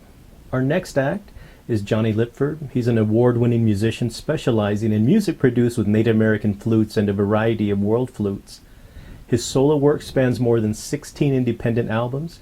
Among his progressive contributions within the Native American music industry, he has garnered several accolades, including a 2019 Native American Music Award, 3 Indian Summer Music Awards, 6 Silver Arrow Awards, and a Humanity for Water Award. He's also had the honor of being nominated by the Native American Music Awards 6 times for his original work. Not only is Jonny Lipford a well-decorated artist, he's also an instructor and has worked with hundreds of students, helping them to learn to play the Native American flute. His passion for connecting and instructing students in a meaningful and charismatic way has led him to be one of the most sought-after instructors of Native American flute. He regularly teaches the Native American flute in one-on-one lessons via Skype and FaceTime, or in person, and in a group setting through workshops, seminars, and flute schools. Jonny is the co-founder and director of the Sweetgrass Flute and Nature Festival and Sweetgrass Flute School in Hiawatha, Iowa. Jonny is based in Cedar Rapids, Iowa, in fact, where he records and produces new music. His lifelong goal continues to be writing and composing music that reaches new audiences and encourages inspiration within those that hear the voice of the Native American flute. Please give a great virtual welcome to Jonny Lipford. Hello friends, hello fellow flute enthusiasts, and welcome backstage. There's a lot that I could share with you in this moment, and I think I'll start in the beginning of my flute journey, and I won't tell you all the nooks and crannies and navigation from then to now, but I'd like to start in sharing a replica of my very first flute. It's a 5-hole flute, and I say replica because, you know, when I started with the Native American flute, I didn't know anything about it. I didn't know anything about the maintenance of it. And so what ended up happening was I kept my flute in the triangular box that it came in, you know, those that show up and they have gifts for us in them, in the closet in a bathroom. And I grew up in northern Florida, so still dealing with a lot of humidity. And my flute, unfortunately, rest its soul, suffered a terrible moldy death, which I'm not very proud of, but I say that because I want you to take good care of your flutes. And so I have a lot of conversations with students around flute maintenance as well. So this replica of this first flute, when I hold it, I still get that special feeling of holding my first flute. And I found the flute before Christmas through a cartoon. I was 13 years old at the time, and I heard this instrument in this cartoon, and I had no idea what I was hearing, but I loved it. I absolutely loved it. It called to me. And those of you that play the flute, I think you know what I'm talking about when you hear me say, I heard it call to me. That is something really special. And I think, some of us say the flute chooses us. I think there's something bigger at play here. Yes, I do.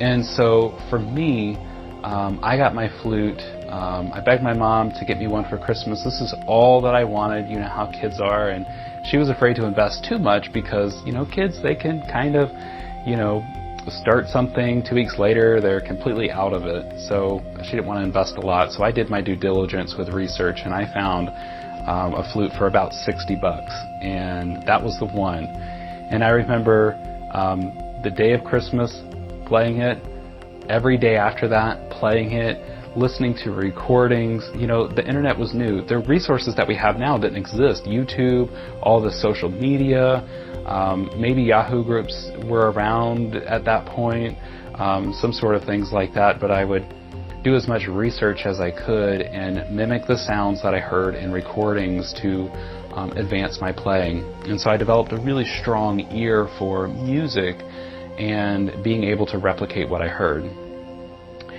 I had been playing for several years. I had acquired flutes. I saved every allowance, every odd job that I did on the farm and for other farmers I'd save, and I would buy flutes, and I'd buy flute kits because they were more affordable, and I amassed a few flutes, and I just started innately making little melodies with the flute, and so we were one day going to the local music store in Marianna, Florida, and they had a recording studio in the back, and my mom said, let's go check out the studio. I think she had an agenda this day, and walked back there, and I was just like, oh man, it'd be so cool to record my own CD, to record songs and do all this and go down that road.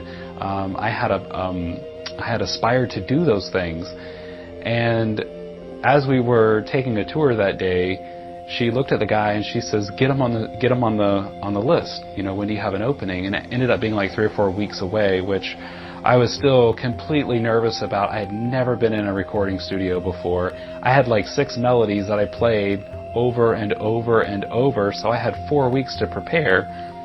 Well, what ended up happening was the next 3 to 4 weeks, I buckled down and I lived and breathed music. And I ended up getting enough material together to do a whole CD. 12 songs, and the result of this experience was my first album, Transitions. And this was released in 2007. I think I was 17 years old at the time. I had just graduated high school, and I remember ordering those CDs and having 1,000 of them show up on my doorstep, and just being overwhelmed at 1,000 of them. I knew I could, get rid of 25 or so to friends and family.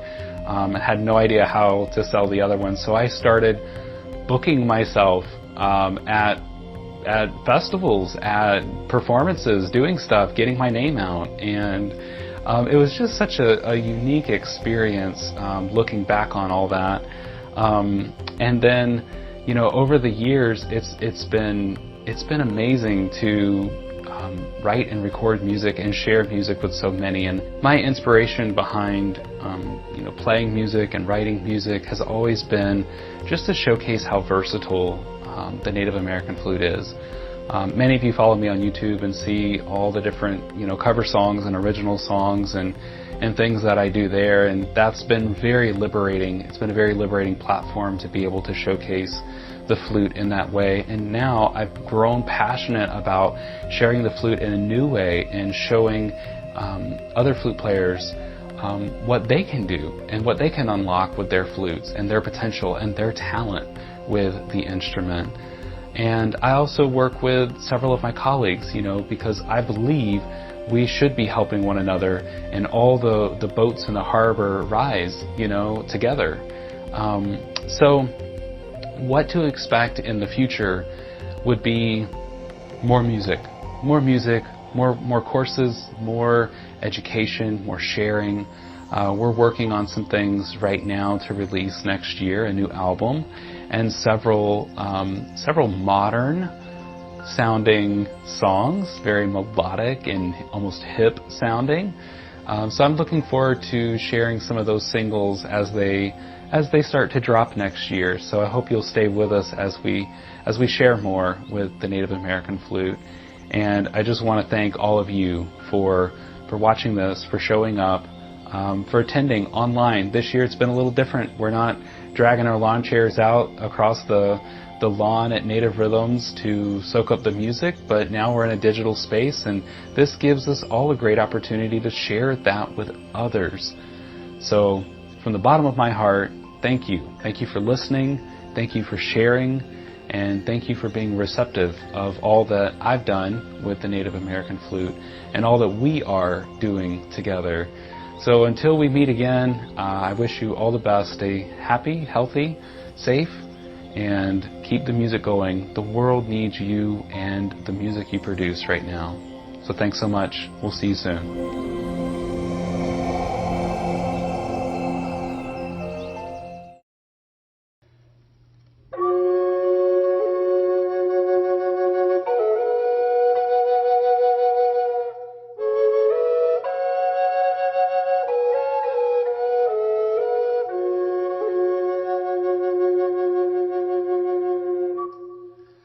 Hello friends and fellow flute enthusiasts, and welcome to my office/studio. This is where I record and I teach full-time with the Native American flute. This is a harmony drone flute, and it really has a beautiful sound to it. As you know, things are a little different this year, as many things have been. So instead of me being in Florida and you being in Florida, we are wherever we are.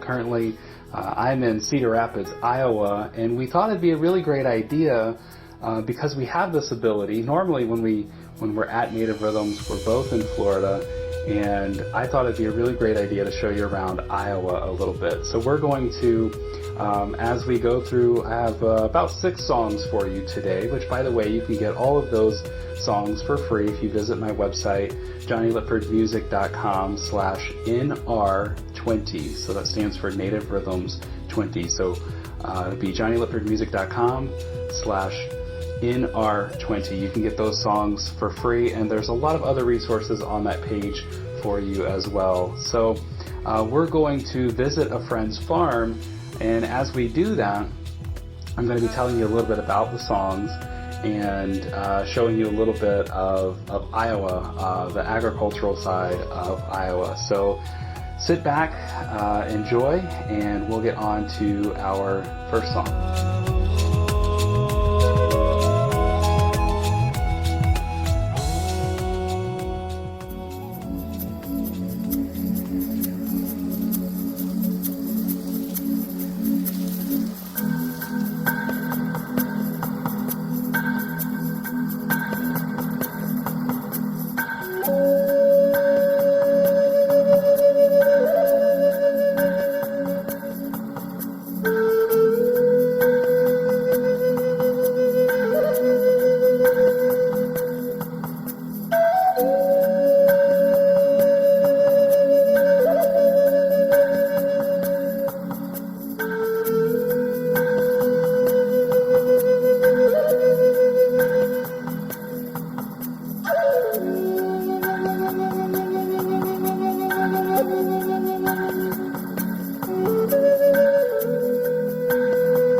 We're talking a lot about farms in this particular video, and we're not going to stop now. Many of you know that I grew up on a farm in northern Florida, near Tallahassee, right in the tri-state area of Florida, Georgia, and Alabama. And growing up on a farm as a kid, I spent a lot of time behind the seat of a John Deere tractor. And cab tractors are equipped with radio and air conditioning to make farming more comfortable. Now things are all GPS and computerized and all this stuff, but as a kid it was nice to have the air conditioning and radio.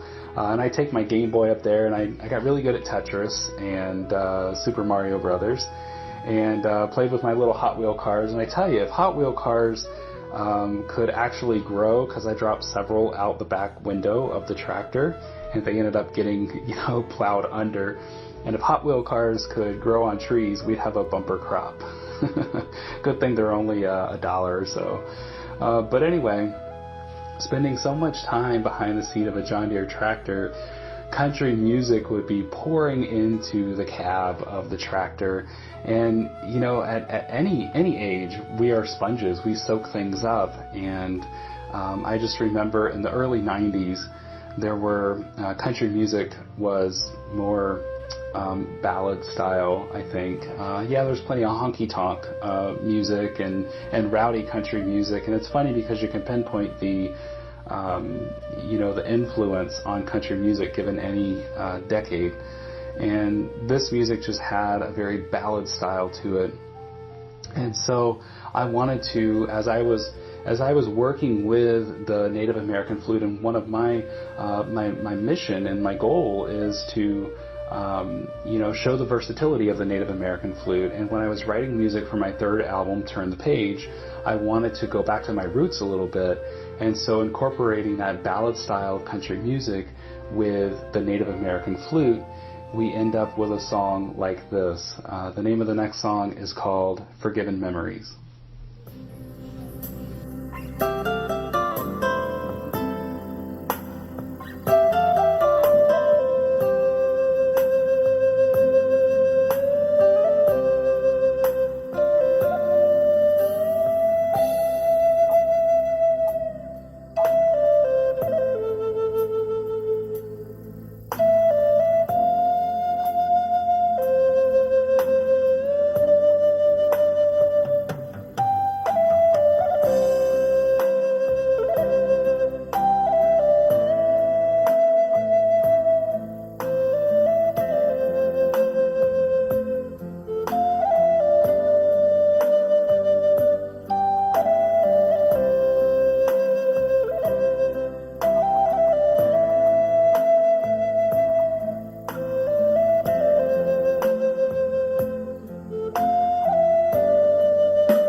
This next piece is a very laid-back piece, and it features piano, some pad, a little bit of percussion, and a triple Native American style flute, which is a little uncommon to see, but it has a beautiful sound with the harmonies.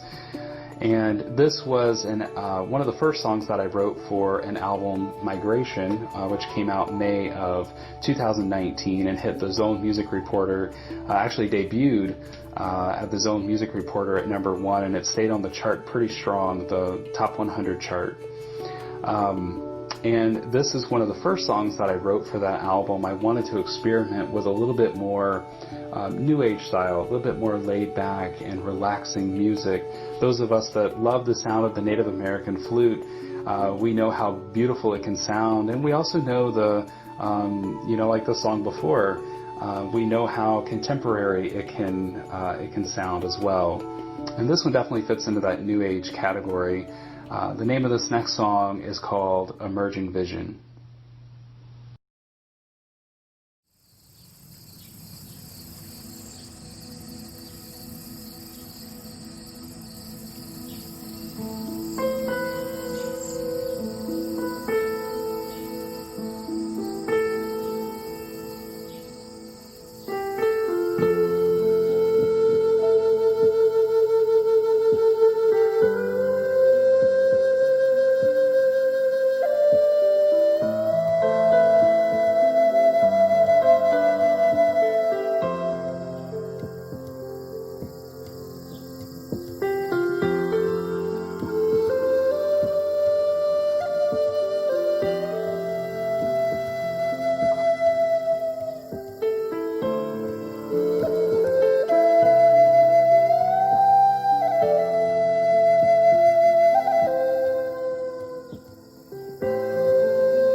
I love to have fun. I love to make music that makes people feel good.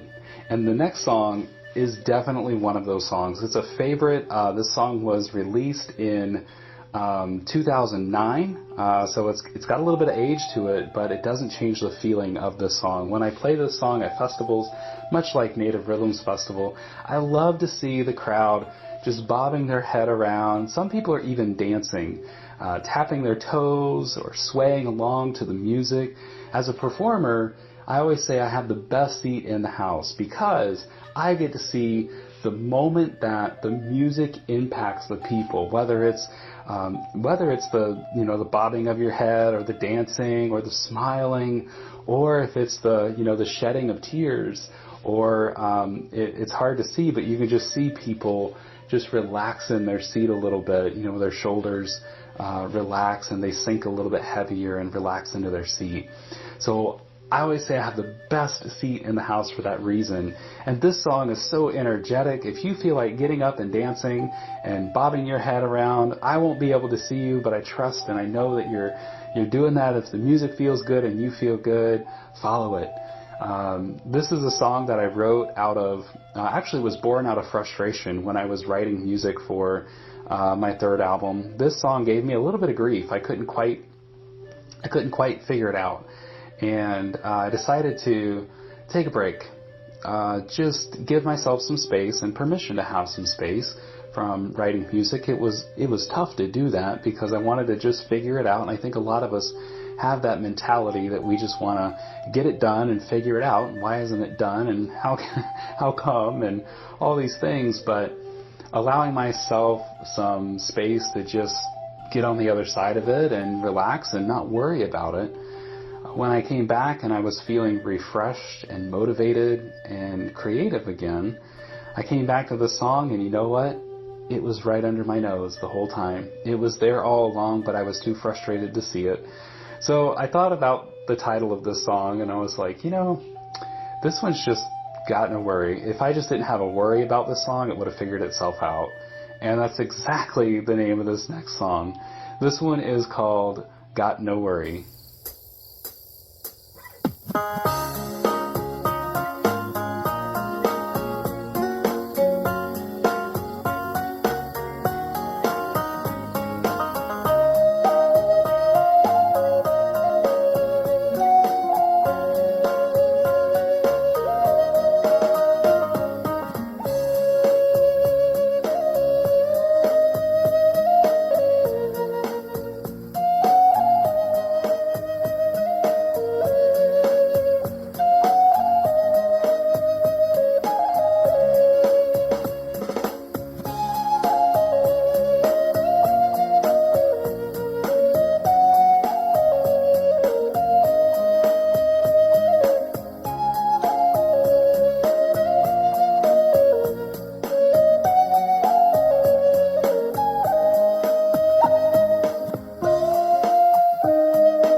This next piece of music was inspired by one of my two older sisters. She was into, well, she's a dabbling creative, and at one point she was really into photography and poetry, and she wrote a poem for me, and she had it mounted on a foam board with one of her photos. And so the name of the poem was The Warrior, and one of the lines in there was, "You are the warrior in my fairy tale." And in that brotherly, sisterly relationship, I took a lot of responsibility and admiration for that. And so I hung it up near my piano when I lived in a small house here in Cedar Rapids on my own. And I just remember as I was writing music and just playing music, I would often glance up to this piece of artwork that she did, and just all of a sudden I started to put a little melody to the poem. And now I teach this thing with students about poetic playing, and it's a part of a book that I wrote, Songwriting Shortcuts, as well, about poetic playing and phrasing prompts and things like that. And this was a result of using some of those tactics, and so this whole song just kind of bloomed out of that experience and really has become an anthem for a lot of people. I get a lot of emails pertaining to this particular song. They love this song, they want to learn how to play this song, or they're driving in their car and they just feel something about this song, and it's about being brave and overcoming some unusual and hard things. And maybe this is an anthem for 2020, being a warrior and getting through it together. So if you're feeling a little scattered, a little less confident, a little broken, maybe, I want you to really listen to this song and close your eyes and just think about what it would feel like to get on the other side of this obstacle that you're going through right now. We're going to get through it, and we'll do it together. The name of this next song is called The Warrior.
One thing that I love about Florida is the sunsets. And when you visit any gift shop, you see sunsets on all the postcards and the beach sunsets and all of this beautiful, beautiful sunsets. And I will agree, you know, having grown up in Florida, visiting the beach and seeing all the beautiful sunsets, yes, they are magnificent. And after I moved to Iowa, I was driving north on Highway 13 just outside of Marion, and this just, it's like a road in the middle of nowhere, and this sunset was just phenomenal. I mean, over to the east, it was pitch black, and it was just this whole like gradient of color from black to purple to blue to green to yellow to you know, pink, orange, and then just to see this fire red sun. And there were clouds in the sky, and they were picking up different contrasting colors against the sky in the background. And you could just see everything. It was completely wide open plain where I was, and just a beautiful experience. And I remember going through this and just seeing this out my windshield driving and going, wow, this is probably one of the most beautiful sunsets that I've ever seen in my life. And it's still just burned into my mind and my heart. And when I share this on stages around the country, and now, you know, in virtual platforms and digital platforms now, people are sending me photos of their pretty sunsets. So if you've got one to share, I'd love to see it. You can find me on Instagram, Facebook, or you can email me through my website. I'd love to see those photos of those beautiful sunsets. And there's just something magical about them. So we're about to see a video of me playing Burning Skies is the name of this next song, in the middle of a cornfield at sunset.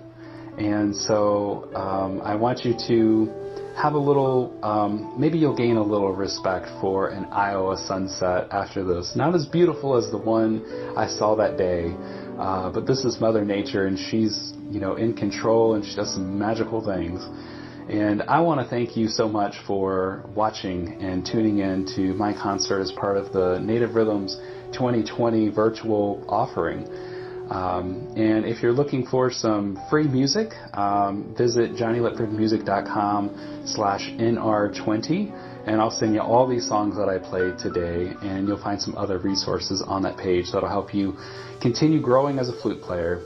It's been an honor and a privilege to share this with you. Thanks so much for listening, and I can't wait until we can meet again. Until then, keep fluting, sharing the love, and we will see you soon. Thank you so much. This is Burning Skies.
Thank you so much, Jonny. Another great job as always. Hello friends and fellow flute enthusiasts. This year is a little different for Native Rhythms Festival, and the thing that I think I'm going to miss most is the interaction with people. Walking into my booth for the 100th time or for the very first time. And if you are new to me, hello, my name is Jonny Lipford, and since 2002 I've been playing the Native American flute. Over my career as a professional flute player, I've released a lot of music, and I've enjoyed sharing that on the stage at Native Rhythms Festival. So with this, I have a show special for 11 digital albums of mine that you can get for a really affordable rate. And you can find that on a website called johnnylitfordmusic.com/NR20. Over my years of playing the flute, I have grown passionate about sharing that with other people in the way of teaching and instructing. And this year we've built a lot of resources for you if you're just starting with the flute, or if you're an intermediate flute player and you're looking to get out of a rut, or you're just looking for some inspiration to achieve that next milestone in your flute journey. Visit my website. You'll find courses, you'll find books, you will find small group lessons, and even private coaching, as well as a private Facebook group. Also on my website, you'll find a free 4-day embellishment walkthrough. So I'll show you a new technique every day for 4 days delivered right to your email. So all the stuff that I'm talking about will be on that webpage, johnnylitfordmusic.com/NR20. And lastly, do subscribe to me on YouTube. It's a platform that I share a lot of free tips and tutorials and flute reviews, and also cover songs and original songs around the Native American flute. I'm glad you're watching this. I can't wait until we can all meet together in person again. Until then, be safe, keep the music going, and keep fluting, my friends. Much love and peace to you. Thank you.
Welcome back. We hope you're enjoying being part of our virtual festival here at Native Rhythms Festival.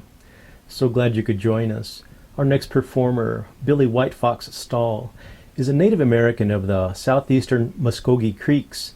As a tribal dancer and men's traditional dance, Billy won many awards. He then began teaching tribal dance to youth, and in 1985 was gifted his first flute by a student's father. It was a cedar flute given to him by Quanah Parker Jr., and of course this changed his life. as the flute always does. With his interest now focused on tribal flute music, he sought knowledge from his Uncle Clyde concerning river cane flutes. He played his Native American flute music and made his old-style river cane flutes for the next few years, until in 1998 he released his first professional CD called Sacred Journey. Billy was made vice chief of the Red Heart clan of Alabama in 2003, a significant event and a great honor in his life. In 2009, Billy was asked to join the Southeastern Elders Council and was reappointed by Governor Christ to his third consecutive term as a Florida State Commissioner on Human Relations. In 2005, Billy was awarded Flutist of the Year, winning that year's Native American Music Awards, or as we call them, the NAMMYs, with the release of his second album, When the Wind Sings. Billy shares his Creek ancestry through international recordings of Native American flute music and storytelling. He enjoys touring the country, sharing his music and stories of his heritage. Billy is also a national champion flute maker, well known for his old-style techniques in making river cane flutes. So, I always enjoy hearing Billy's stories and his music and his presence. Please give a great virtual warm welcome to Billy WhiteFox.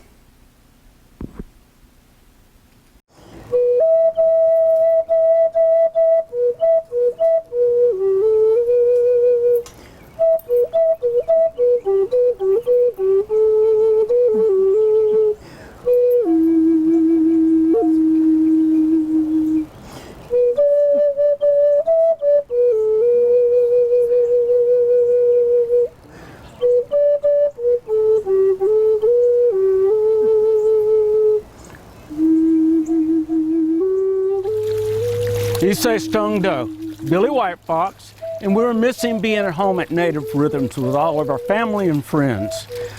But by way of using virtual, we can come to you from our home at Bear Creek Feline Center, where they take care of these beautiful cats born in captivity. And being born that way, they cannot fend for themselves in the wild. And this is also the home of our tribal town, the Bear Creek Muskogee clan. So I want to start at this time, as I always do, with salute to our veterans. And I'm going to have coming with me 2 war veterans, both Navy, Miko Jerry Lang and Cecil Brill. If this time would you come, please, and stand with the flag.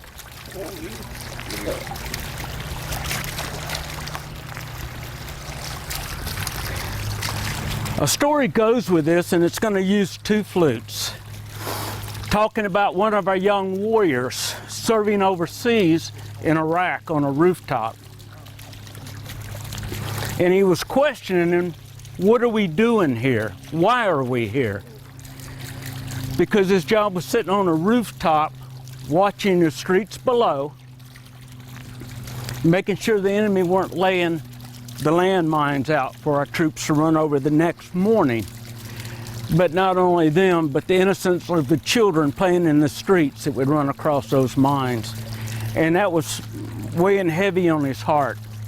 But he thought of us at home on our tribal grounds, the war veterans who served before coming together, so he did a prayer song. We always carry a flute with us.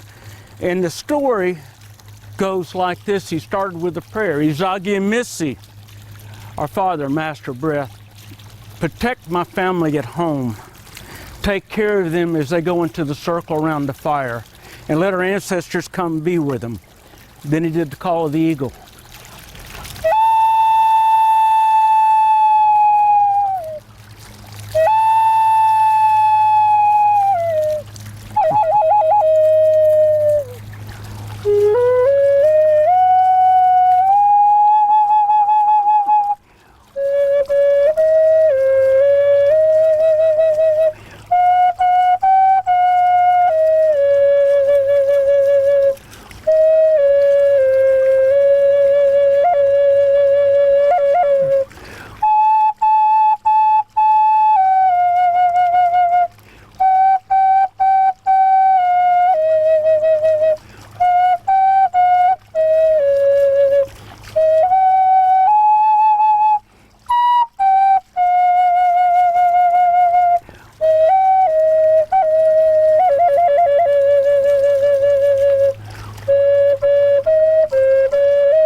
And as he finished, went into prayer, he heard another flute playing 3 rooftops away. And the song he heard sounded like this.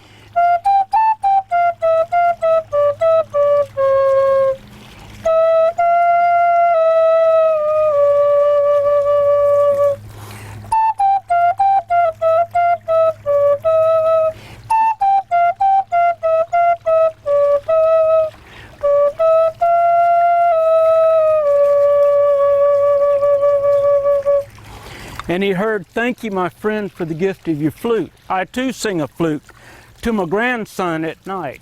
Kasha, because he's afraid of the rifles going off in the distance and the bombs going off in the towns, in the street. And I say, "Hush, Kasha, listen. That's our friend of ours from America playing his flute. He's out there protecting us." And he says, "We too need to get together with our flutes, and if we all could play the flute, how better our world would be."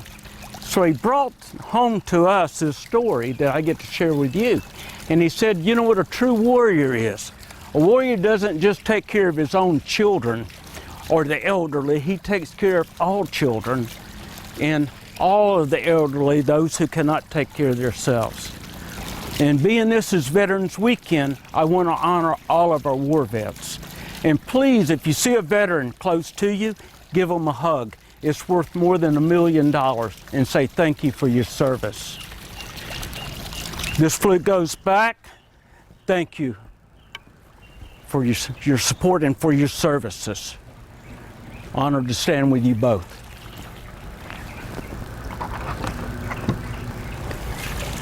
Talking of warriors, this flute needs to come out next.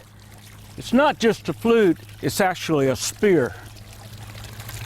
And the story goes, with our people, the Muskogee, we didn't like to fight if we didn't have to.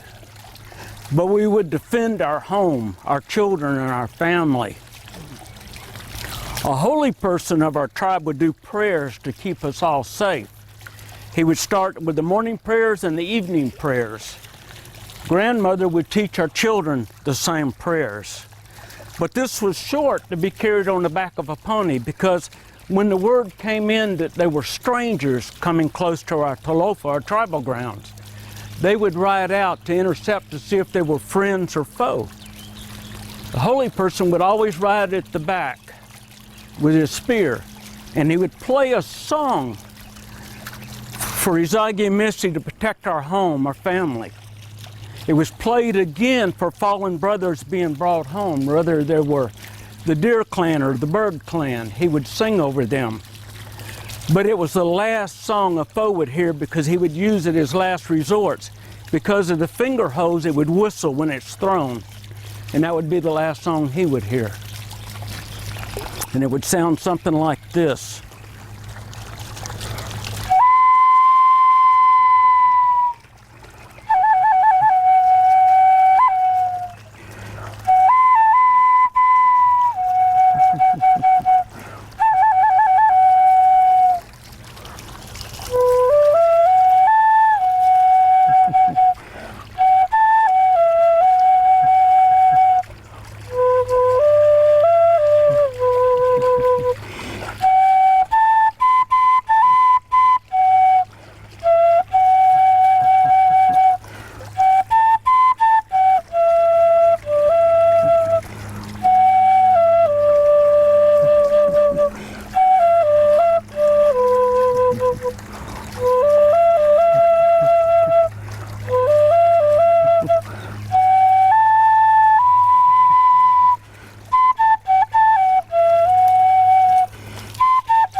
Mado.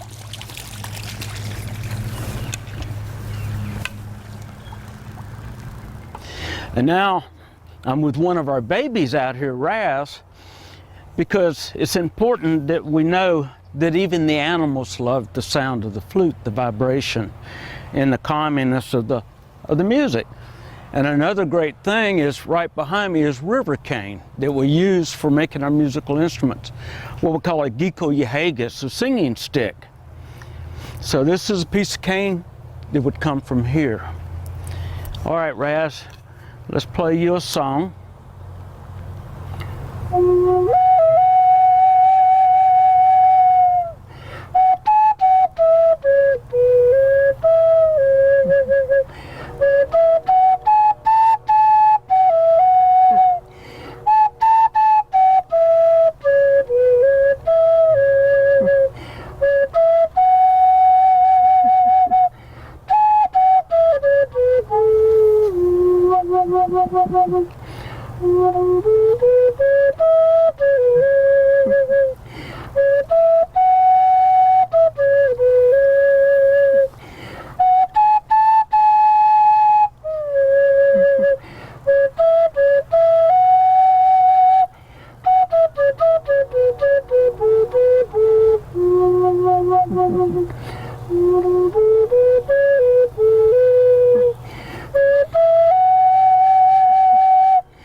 Mado, hope you enjoyed the sound of the flute as well as Raz did. In one spirit, in one heart, Billy.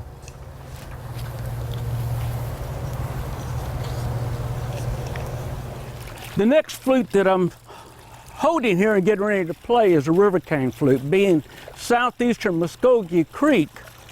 This is what we used a choice for our instruments. We would heat treat it over a fire and harden it so the sound would resonate and bounce. And we have the stories how the woodpecker pecked on a piece of river cane looking for something to eat, and as Hodely the wind played through each hoe that he pecked, it became a musical instrument, singing from the heart. So you get to hear the story of the woodpecker bringing us the gift of the flute, and while we love to use the river cane. So I'm going to go ahead and let you hear the voice of this flute. Each flute has its own voice or story.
such a sweet voice of the river cane that across the waterway,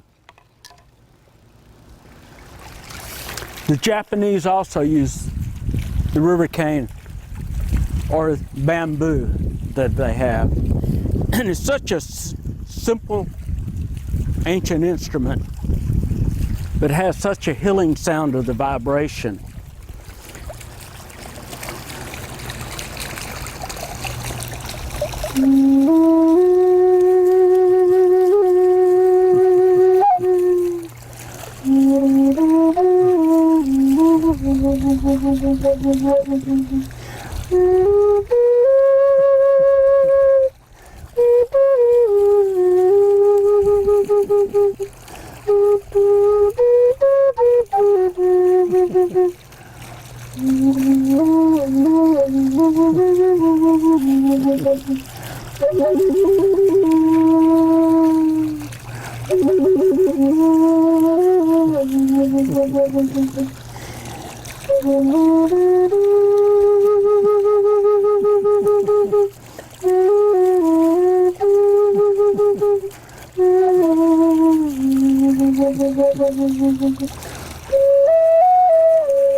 Mado, such a beautiful voice, and you can feel the healing even in this piece of cane, which was called a shakuhachi.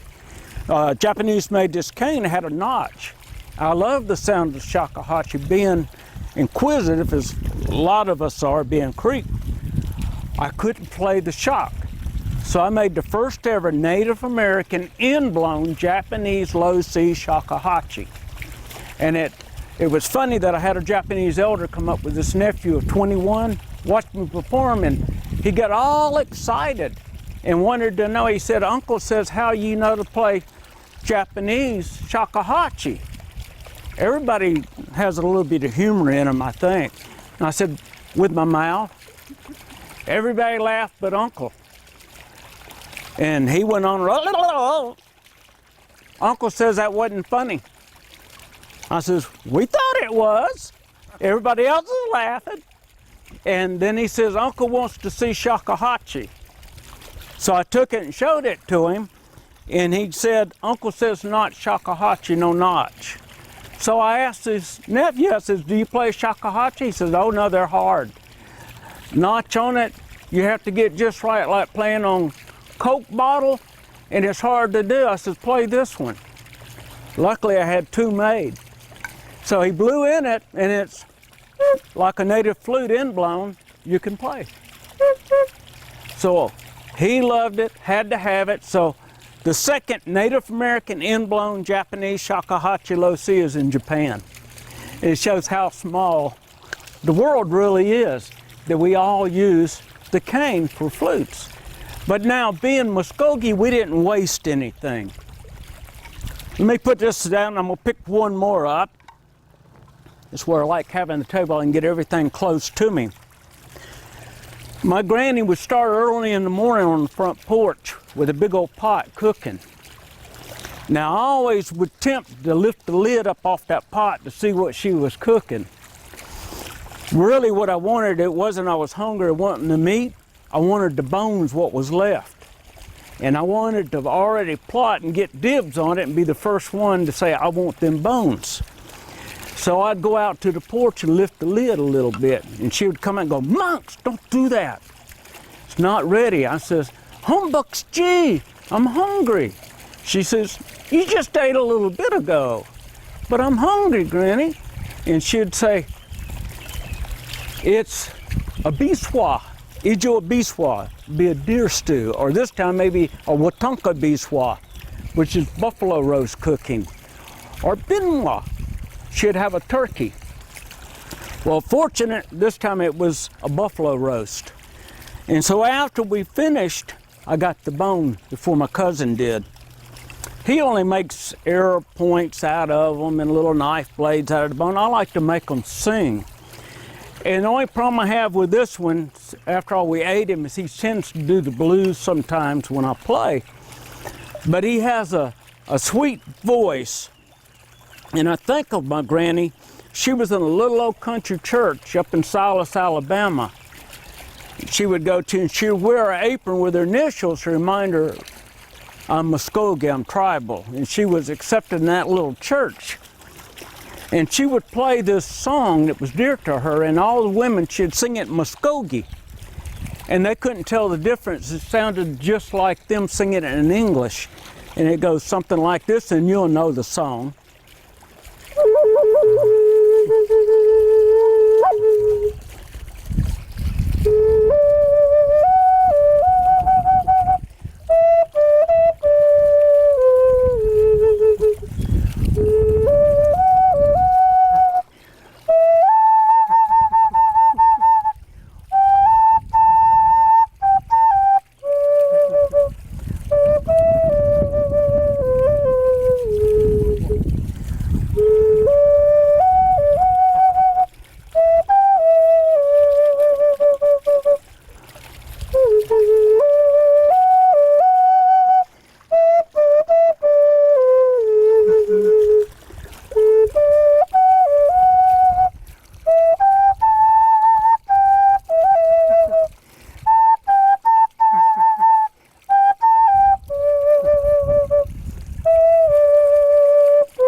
I like to play that for my granny because we get asked a lot, do you believe in God?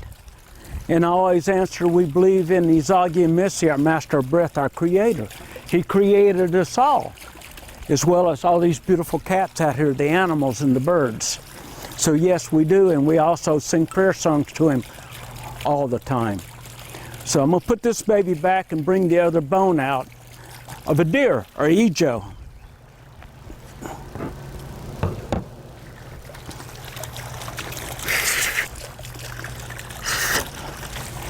A little simple deer leg bone.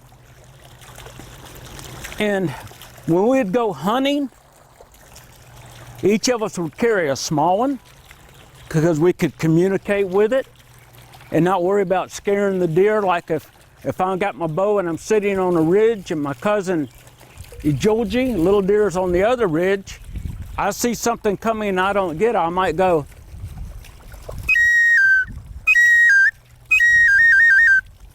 I see a deer, and he'll answer back.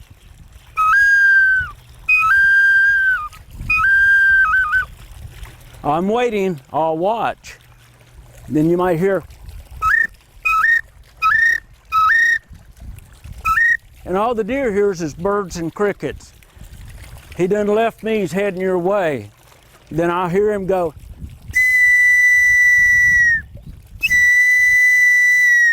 come help me, I got him. Best way to communicate.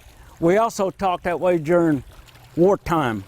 If we're out and about and need to signal each other, but then it will sing a song.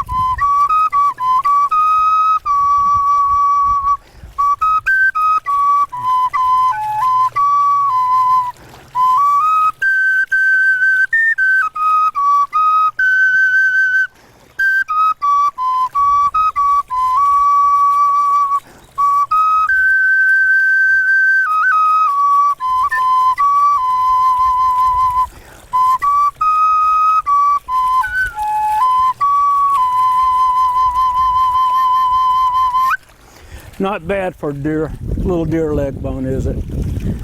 Own voice, beautiful little song. Easy to carry when we go to the woods. I'd like to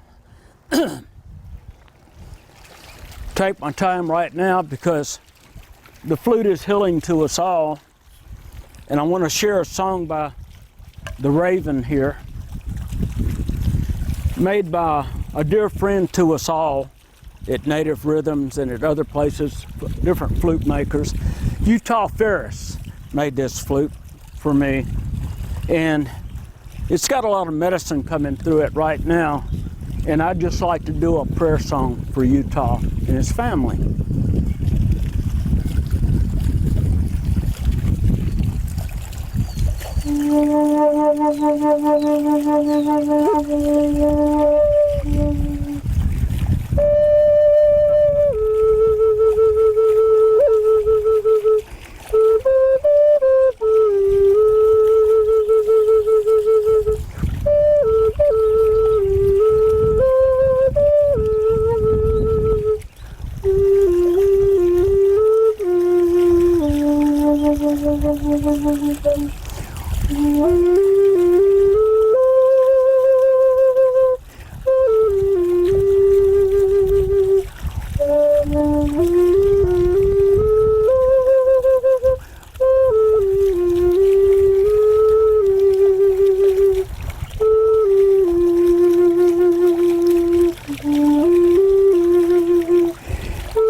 Such a beautiful flute. Utah did an amazing job. All the flutes he carves and works on, but this one, the Raven singing to our Father, our Creator. Just a medicine flute. Thank you.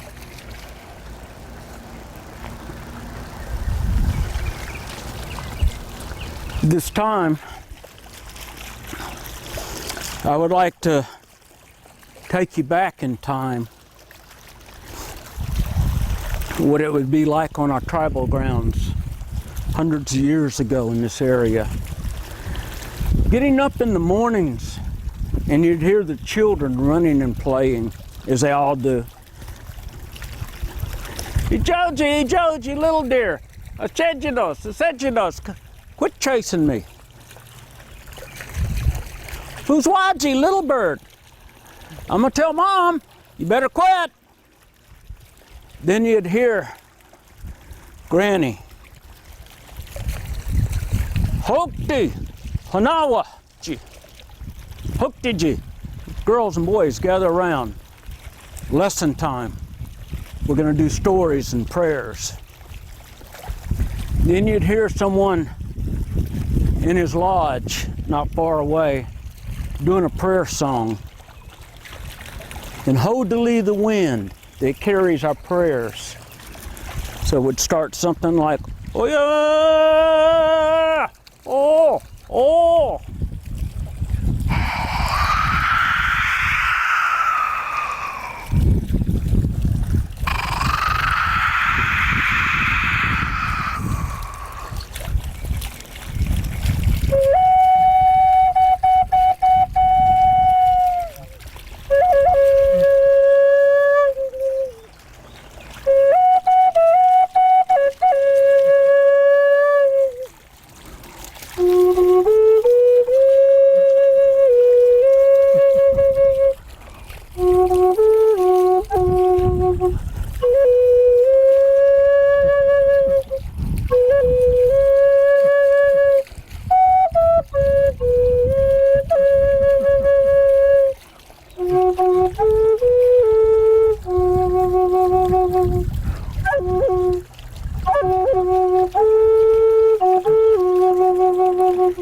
Mado, thank you.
So since we played for one cat, we had to come out and play for the other two cats.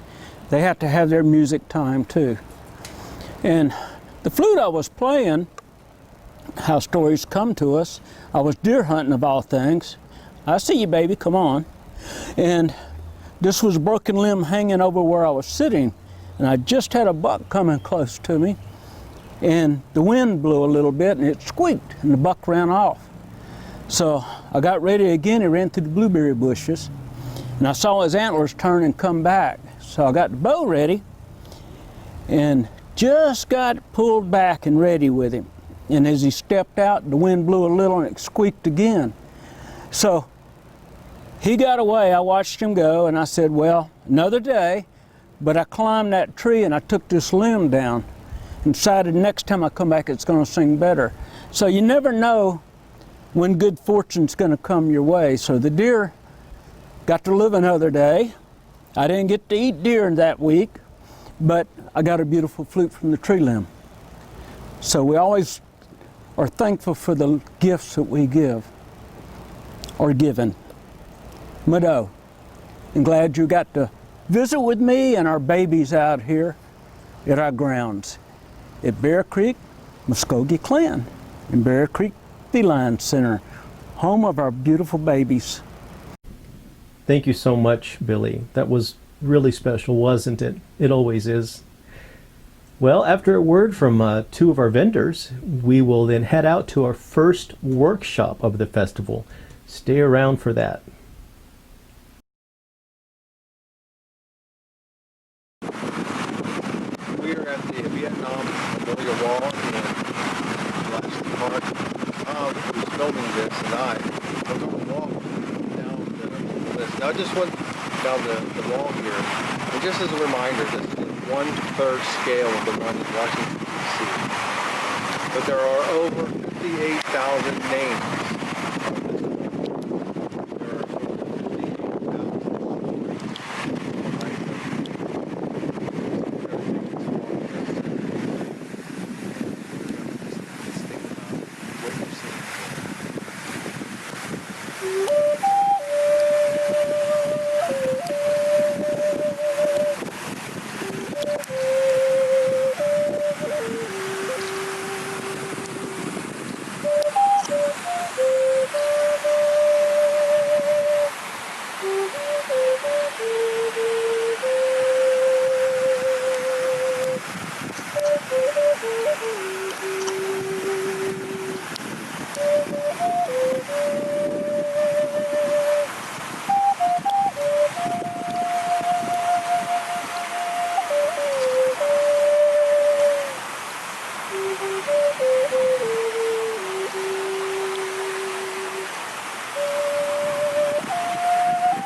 Welcome back.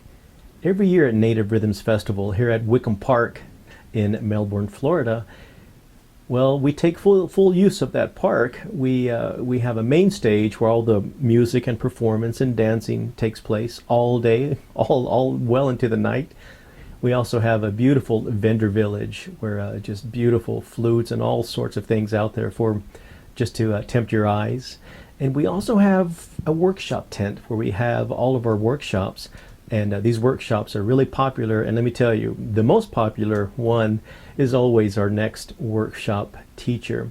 She's a dear friend and a special person to anyone who knows her. Joyce Bugaiski is a talented and much valued member of the festival family and has been the force behind the hands-on workshops at Native Rhythms for over a decade. Joyce is skilled and talented in a number of traditional arts, and today we're going to journey into the art of making your own rattle. As flute music carries the beautiful voice and melody of the song, a rattle accompanies and provides the rhythm and natural beat. Joyce has been kind enough to share with us, so let's follow her along through this instrument making process. This is really going to be a real treat. Please welcome Joyce.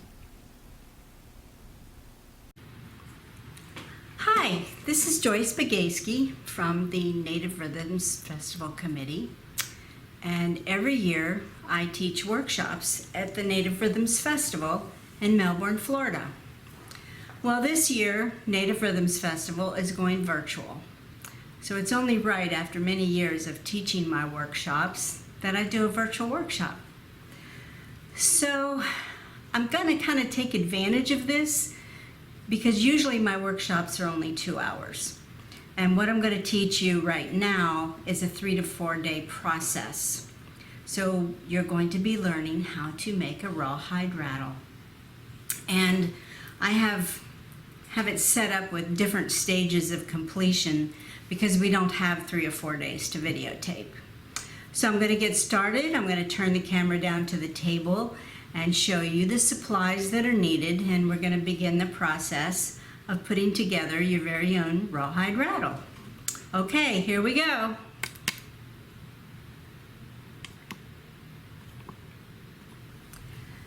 So to start with, we need rawhide, and you only need a piece that's probably maybe a square foot, because this isn't going to take a lot of rawhide.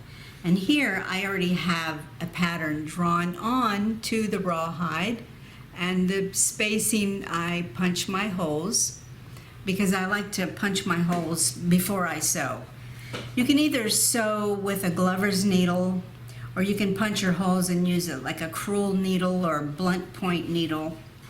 And to start with, I'll show you a few rattles that I have completed. This one is a small one. It's got little beads in it. I like to stuff my rattles with beads because I don't like to waste beads. And there's always some broken beads and some misshapen beads and odd size shaped beads that you're never going to use. So I save them for my rattles. And this one was done with this cardboard pattern. So you can see how much rawhide shrinks. Now the next one, this is a 4-piece rawhide rattle, and I call it my buffalo rattle. And it's got buffalo design on it, buffalo hair, and it's got a couple little bells in it. Once in a while I like to put a bell. The third one I have here is full of beads. And this is a rawhide rattle that I made one like it for Robert Mirabal. And this was made from this cardboard pattern. And I love the sound of this one. I just love it. And they're painted with acrylic paint, and then I like to go over with a light coat of polyurethane to protect the rawhide from dampness so it doesn't soften, and to seal the paint. Now today we're going to be using a pattern like this. And this is the pattern that I drew on this rawhide. And this will be on the instructions on the website. An actual size pattern will be on the instructions. So let's get started. So I have the rawhide right here, and I have my sinew, And I like to split the sinew so it's not so thick and it goes to the holes easier. And it's already threaded onto a crewel needle, a blunt point needle. And I've already punched my holes in the rawhide. I have a punch here that I use, and I punch my holes after I soak the rawhide. You can punch them before, but if you do, you're going to dull your tools. And there's nothing worse than dull tools or punches. I have my handle prepared to put in after the head is sewn together. And I have my sand here because you'll probably need about a good cup of sand. And this is what you stuff your rattle with to stretch it out. And I use a funnel. We're going to go through all of this. So I have my other tools here. So we're going to pull out the first head. And I'll show you how to get started with sewing this. And it's been soaking in water. It's best to soak it in water for several hours until it's nice and soft, pliable, or you can soak it overnight.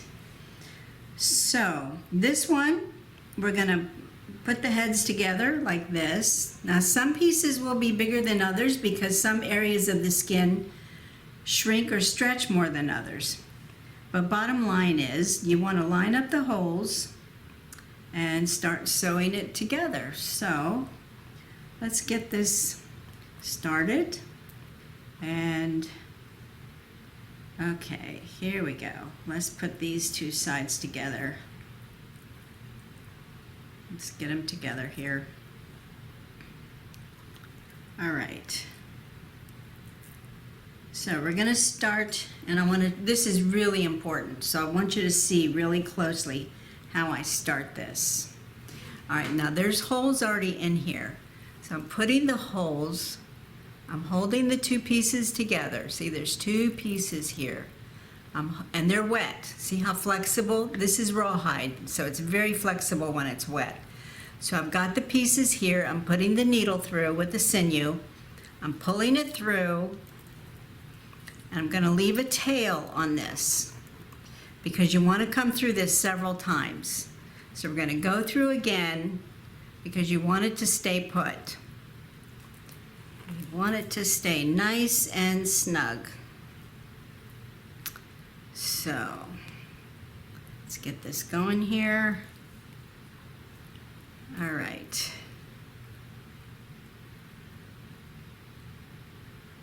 Okay, so we've got through, we want to go through here a few times. And it's a little slippery, so you'll need towels and stuff to dry your hands. So pull this through again. I'm going to go one more time to make it snug because you don't want this stitch sliding out. So we're going to go through another time, and then I'm going to loop it through here. See, right here. I'm going to loop it through. There we go. And you snug it up.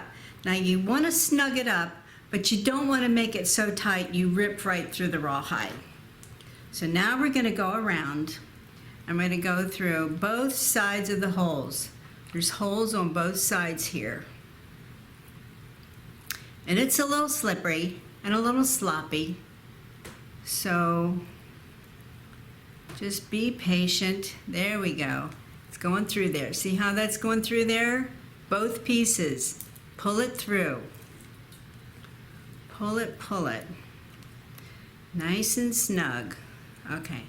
Nice and snug. See there? Nice and snug. Both sides.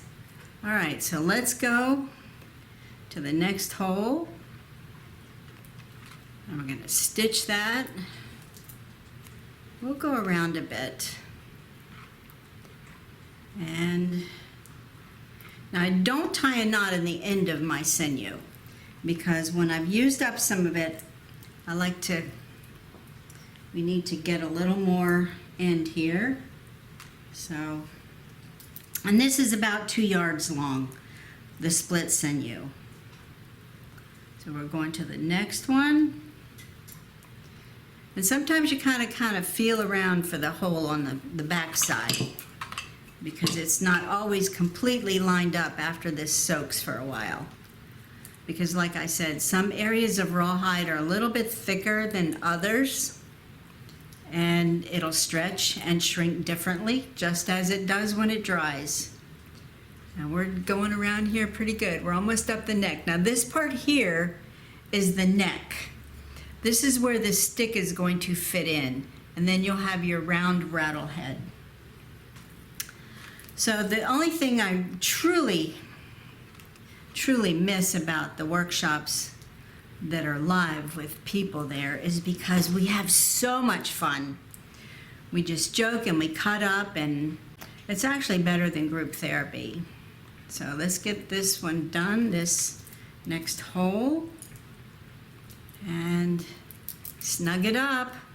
And one thing, when you get around to snugging up these stitches a little bit, you're going to need a little hand strength. So if you're weak in the hands, just be patient, take your time, do the best you can, because nothing is perfect. Nothing should be perfect, because everything is unique, including us. So here we go. We got that right up to one side of the neck. Okay. I'm going to go around here a little bit, get that next hole, and if you can't find the second half, just kind of split it open a little and search for it. See how I did there? I kind of split it open a little and searched for that hole in the second piece.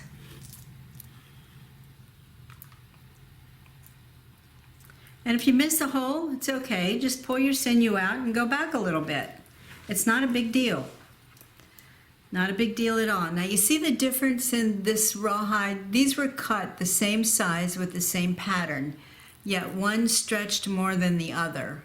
But when they start to dry, everything shrinks together, especially when it is sewn together. And it all comes out just right. So let's get a little bit more of this done. The thing I think that takes the most time is packing the rattle with sand. And the reason we pack the rattle with sand as tightly as we can is because rawhide stretches, rawhide shrinks. So when you pack the rattle with sand when it's wet, it stretches that rawhide out and it dries to the shape of however much sand you pack in it. And then you empty the sand out and you have this nice, beautiful, hollow rattle head that you can fill with your beads or your bells or your seeds or your beans or whatever sound you wish to have in your rattle, because this is your rattle. And it's just a fun thing to do. And the reason I like doing things like this is because it takes your mind off of everything else. I don't know how many people will be watching this, but I know most of them that know me know that I'll love them watching it. And I'll love them learning something new, even if I'm not there to teach you. We can't let COVID get us down. No, we have to keep going. We have to be and do the things that make us happy as much as we can.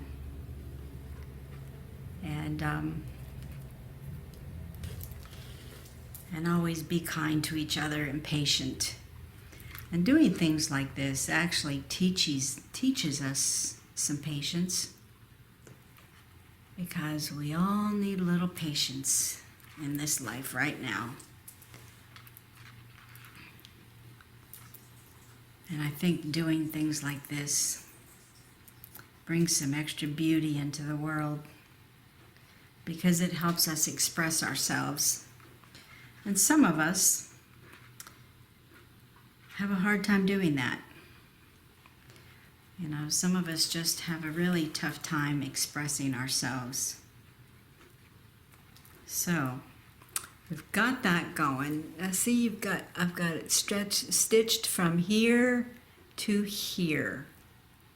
And what I'm going to do, I'm going to do a few more stitches, and then we will move on to the next step. And kind of get this going, because the sand packing takes a while. And that's got to be done right. It's got to be done as tight as you can pack it. But this is all fun to me. It's a lot of fun to me. I love to create. I love to be creative because it gives me an outlet for feelings that sometimes can't be expressed any other way. And I guess that's one thing I enjoy about workshops. It's because it kind of takes us all the way from the real world for a little bit, and it gives us an escape, and it gives our bodies an escape, it gives our mind an escape, and it gives us a chance to be together with other people that like to escape too. So a few more stitches and we're going to go to the next step here, because I could do this for hours. All right, now I've just about got this halfway stitched, and I'll open it up and show you how well that is. See there? Stitched nice and tight. There's the inside of the rawhide, there's the outside of the rawhide, and it's stitched nice and snug. Okay, so I'm going to put this back in the water so I can finish it later, so it stays nice and soft and pliable so I can work with it. And we're going to take out the next piece that is already sewn together and has been partially filled with sand. So we'll put this one back in and pull this one out. Now this one that's already sewn has been partially stuffed with sand, and you can see the sand in there, and it's sewn all the way around. Now because I was running out of rawhide, I used this little pattern to make this head. And you can see all the stitches nice and snug down at the corner, down on this side where it's multiple stitches to hold it snug. Over here I got the long tail, and we'll get to the reason for the long tail soon. So we get our funnel. Funnel's really good, helps you out. And we're gonna open this up like that. You just squeeze it in your hand, open it up a little bit. We're gonna pop that funnel right in there. And I'll turn it this way. And you get your sand, a little bit at a time, and you pour it in that funnel. Let it go down into the rattle. And when you get it to where you get a good bit up here, see it's all the way up to here now, the sand is. So we're gonna pull the funnel out, shake the sand off, and we're gonna get this stick. It's a dowel, just a dowel. This one's probably a foot long. And we stuff that dowel down in there, hang on to this rattle, and you start pushing that sand. Just pushing it in there and packing that sand. And the stitches will expand, the rattle will start to bow out, and you can see where it's kind of fattening out a little bit from stuffing that sand down in there. Pack it good. If you can see, just pack it. See how that dowel is going down in there, packing that sand? Okay, now when you get all that packed in there pretty good, we're gonna put the funnel back in and put some more sand in. All right, here we go. Let's get some more sand in there. See, you can see the rattle. There's the sand. It's going down in there. Yeah, shake it down in. And this sand is nice white, clean sand. You can buy a cup of sand or something, probably at Hobby Lobby or someplace. This sand actually came from Lake Worth, Florida, years ago. So I've had this same sand for probably going on 30 years. Because you can reuse your sand. Now, let's get the funnel out. Get that dowel down in there and stuff it. I don't know if you can see that it's going out any yet, but it's getting there. Now this takes some strength. So just keep packing it. Pack it around the whole side of the rattle. And you're gonna get some sand in your hands, but hey, it's beach sand. Not a better place to be but at the beach. So, all right, can you see where it's starting to expand? It's not flat anymore. Yeah, it's starting to take some shape. Okay, here we go. Let's get some more sand in there. Ah, yes, it's doing good. Starting to come up into the neck now. So pack it in. You want as much sand packed in there as you can get and make this rattle as fat as you can get it without ripping it. All right, so let's keep packing.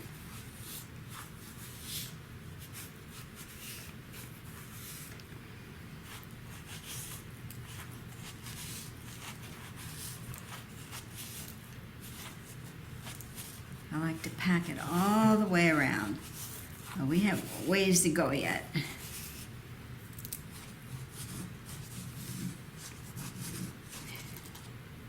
Okay.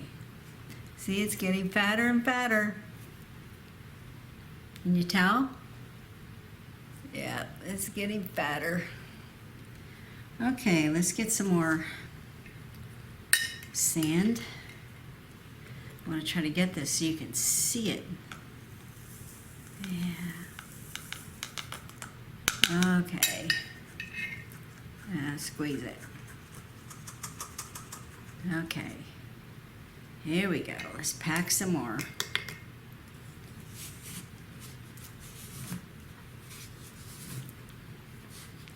Trying to keep my hands out of the way so you can see this well.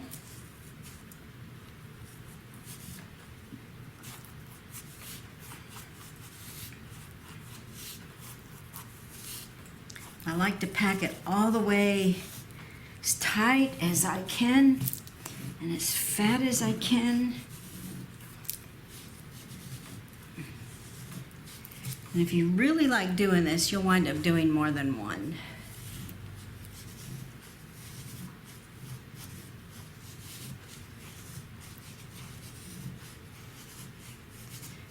Now, one thing, when you go to buy your rawhide, if you're selecting it in person, look at it. Make sure it doesn't have any holes in it, and make sure it's not too thin, because if it's really, really thin, your rawhide, your rattle will tear apart. And you don't want it so thick that you can't work with it. So I'd say, you know, like a medium rawhide that's nice and stiff when you buy it, but not so thick you can't cut it when it's wet. You want to be able to cut it when it's wet. Now, if you're really ambitious, you can cut it dry, but it takes a lot of hand strength. I've done both.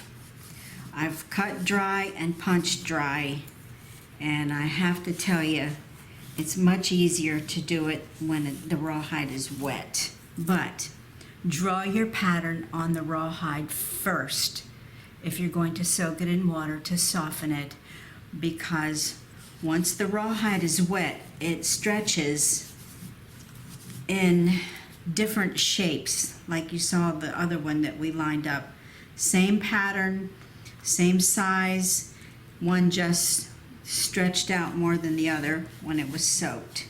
Now when they dry, they'll dry the same, but when they're sewn together, they do a little better. They kind of shrink together. So we're going to use the spoon. We're getting down to the neck now. I'm going to pack it a little more because I like it nice and fat. I like fat head rattles. Shove it over around the edges. Get it over around the edges real good too.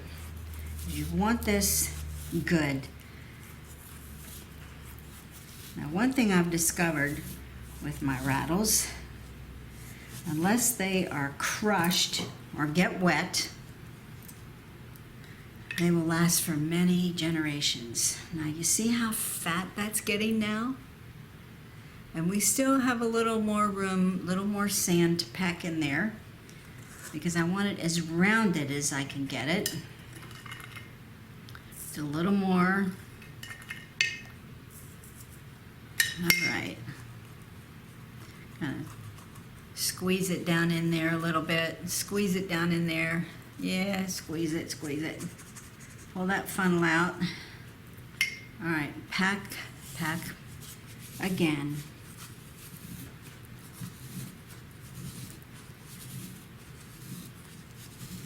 Oh, this is coming out really nice. Sometimes you really don't know what these things are going to look like because wet rawhide isn't real predictable when it starts to dry. And let's get this going. All right. And you will have some mess. As you can see, I've got sand spilled here on the cloth, but it's okay. All right. You can see I'm packing and packing and packing. All right, let's get this thing done. Yes. And it seems to be nice and tight. Nice and tight. And it gets a little heavy too when it's packed like this.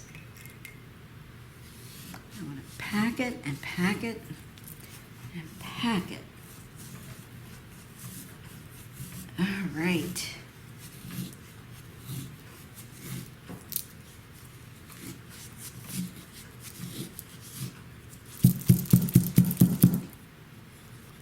Okay, now I think we've got that packed enough. Shh, shh. So, we're going to put the stick in here, the handle. Now, your handle can be a dowel or a twig or a little piece of tree. Shh, be quiet. Or a little piece of tree, but you want to stick that right in the end there. Right in there, as far as you can get it. As far as you can get it. Now, the little tails that we have left here, we're going to wrap around this because as the rawhide dries around this handle, it shrinks to fit the handle perfectly. So we're going to wrap this around here. Wrap it, wrap it, wrap it. And pull it tight. Okay. And we're going to kind of tie it just in a loose knot so it stays put. Because this will take approximately anywhere from 2 to 4 days to dry completely. Now when you're checking your rattle to see if it's dry, if it's still cool, it's wet. It's dry when it is room temperature and it feels a little bit lighter. And that's how you know, and you can tell when it starts shrinking that it is dry. Now, we're going to set this aside and we're going to bring over the one that I have finished and that is dry. Now this has a little limb off of an old drumstick. Now this one is dry. And you can see where I've tied it around here. So what we're going to do now is we're going to take the rattle, we're going to unwrap it, like this from where the stick was put in. Now you notice that the stick fits perfectly. And we're going to pull the stick out. Okay, and let's trim this up a little bit. See all that? We don't need all that. We're going to trim it up. We'll leave about 6 inches for now. Set that aside, and we're going to loosen the stick and gently pull it out. Here we go. It's coming. It's a snug fit. There we go. There we go. And we're going to take our jar of sand and we're going to pour it out.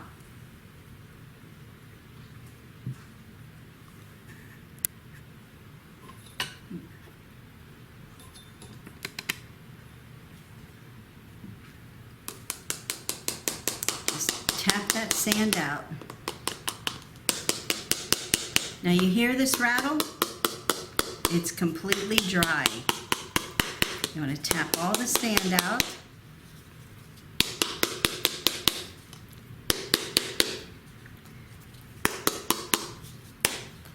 See there? Look at that. Nice, dry, hollow in there. Now, once it dries, you'll see a few little gaps, perhaps, between some of the stitches. So what we'll do now is we're going to take a needle or our awl, and we're going to go around and we're going to retighten some of these stitches. I like to use a needle. So I'm going to start with the end that's loose, because over on this side we started and we went through this several times, so that's permanent for now.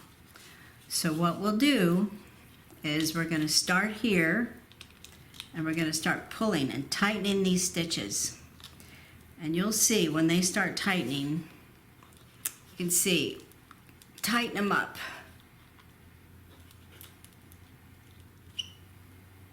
We're going to start here.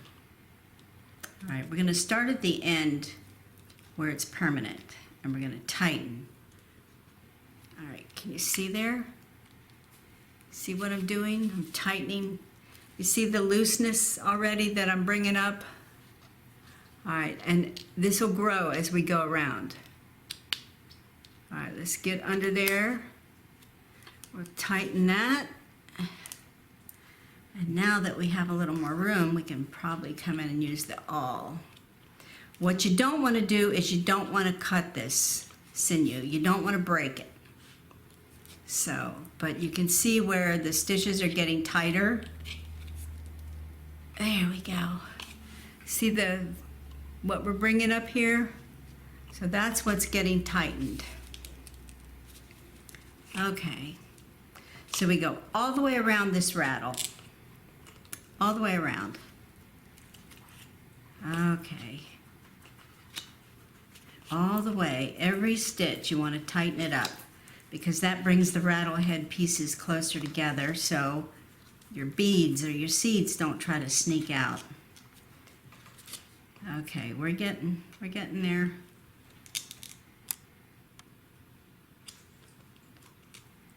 See how this has gotten bigger as we've gone around? Okay. Alrighty. I love doing this stuff.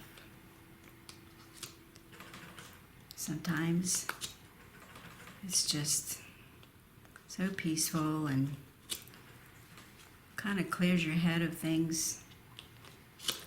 It's nice to learn something new, especially something that you've never done before. And who knows, you may never do this again. But at least if you watch this video and you get these supplies, you will have done it once. And you can say, I made a rawhide rattle. So we're going to go around. We're moving along here pretty good. And I sure miss everybody, not seeing them this year. Because for one thing, I'm a hugger. I love hugging my friends. I love seeing them. And one thing I really miss about my workshops, being there on the grounds, is that I have a lot of the same people in my workshops every year. And it's like family. And you know, family, sometimes friends can be more family than some family. So, see how this is getting bigger now? So that's the excess that we have once this rawhide shrunk up. And so we need to tighten that up. And you know, when this is done, I'm on Facebook. If anybody has any particular questions, they can always send me a message on Facebook. My email address is also on Facebook. So, and I'm sure if you can't reach me any other way, I'm sure that a message could get to me through the Native Rhythms Facebook page also. Okay, so we have more, bigger. All right, we're almost at the end here.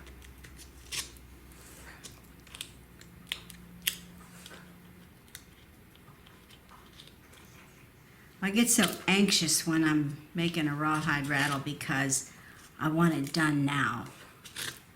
And with the rawhide, you can't rush it. You just can't rush rawhide. All right, we're almost at the end. Okay. Here we go.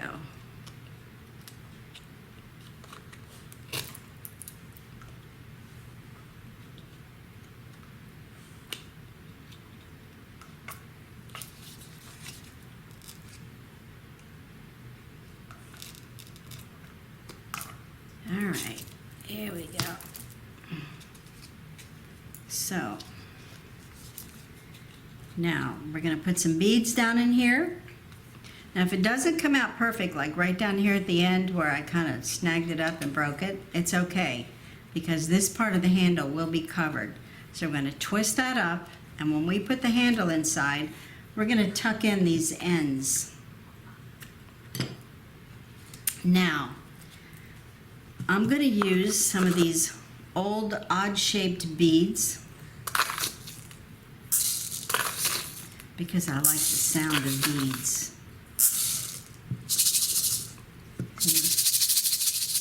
Makes a nice sound. I think I like a few more.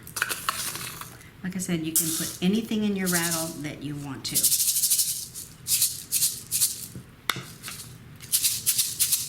And here's some bigger ones if you want to put bigger ones in. You can put a few big ones in there. Nice. It's got a nice sound. So to finish this up, we have all of our stitches tightened. The head's nice and hard. There's room for the stick. So we tucked in the ends of the sinew, so they're inside of the rattle. And we're going to tuck this stick right in there and pop it back in. And there you have your rattle. It's ready to go. So now what I would do is I would wrap this with leather, whatever color leather you want, or put a piece of fur around it. You can wrap beads around it. You can do anything with this you want because it's your rattle. Now the stick goes all the way up into the head, so it's pretty sturdy. And you can see right here, the stick stops there. The stick stops right here. And the beads are in there nice and snug. So you can paint it however you want. I have even used a wood burning tool to lightly burn some designs in, but all the stitches are nice and snug all the way around. And it's got a few grains of sand up here, but they will wipe off. So I hope you enjoyed this, and I hope you make a rattle. And if you do make a rawhide rattle after you see this video, it would be really cool if you'd post it on your Facebook page or send me a copy of a photo of it, because they're really a lot of fun to do. So I hope you learned something. I hope you had a good time. I know it wasn't our usual 2 hours that we spend joking and cutting up and doing something new every year, but I will miss you all, and hopefully next year we can all be together. And I just hope you had a good time doing this. So here we are. Here's this little one I was working on. Here's the completed one, except for the decorating. But the rattle's made, it's dry. Look, it's even got some sand still coming out. So those beads will knock the rest of the sand out too. So if you see a little sand coming out, it's okay. But happy rattle making, and thank you for tuning in. And I hope to see you all next year at 2021 Native Rhythms Festival at Wickham Park in Melbourne, Florida. Always the second weekend in November. Come look for me. Bye.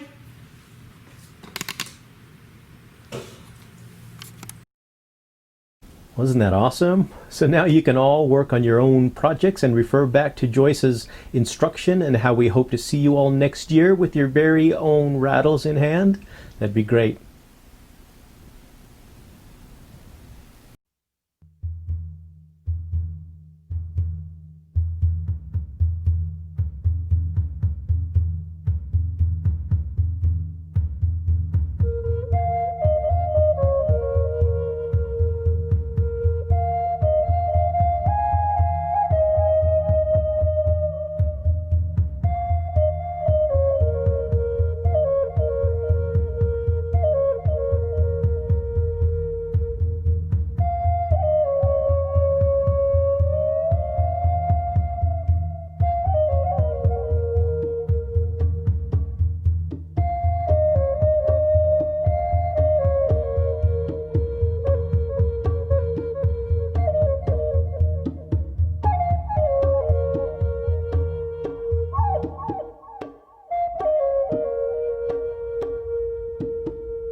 Welcome back, and thank you for being part of our 2020 Native Rhythms Virtual Festival this year. So glad that you're here. Our next act, Shelley Morningsong, Fabian Fontenelle from my home state of New Mexico. Shelley's the 2019 Native American Music Awards Artist of the Year winner. She's a singer-songwriter, Native American flute player, Grammy member, ASCAP member, photographer, painter. She's awesome. Shelley Morningsong, she is of Northern Cheyenne and Scandinavian ancestry, is a multiple music award winner. Shelley also writes theme songs for organizations that she believes in and songs that bring awareness to the commonalities that we all have as human beings. She's joined by her husband Fabian Fontenelle of Zuni, Omaha ancestry, who presents Northern traditional dancing, storytelling, and traditional Plains and Southwestern style drumming at its finest to accompany her presentation. Fabian brings great honor to his Zuni and Omaha families through what he shares on stage and in his own personal life. Very, very special performers. I know you're going to love this. Please welcome Shelley Morningsong and Fabian Fontenelle.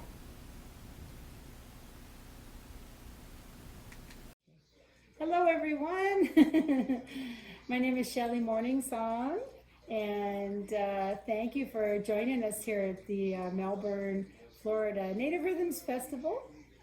I'm Fabian Fontenelle. I'm Zuni Omaha, Northern traditional dancer, choreographer. Welcome. Yeah, welcome, and so nice for you to join us. Again, my name is Shelley Morningsong. I'm a singer, songwriter, Native flute player.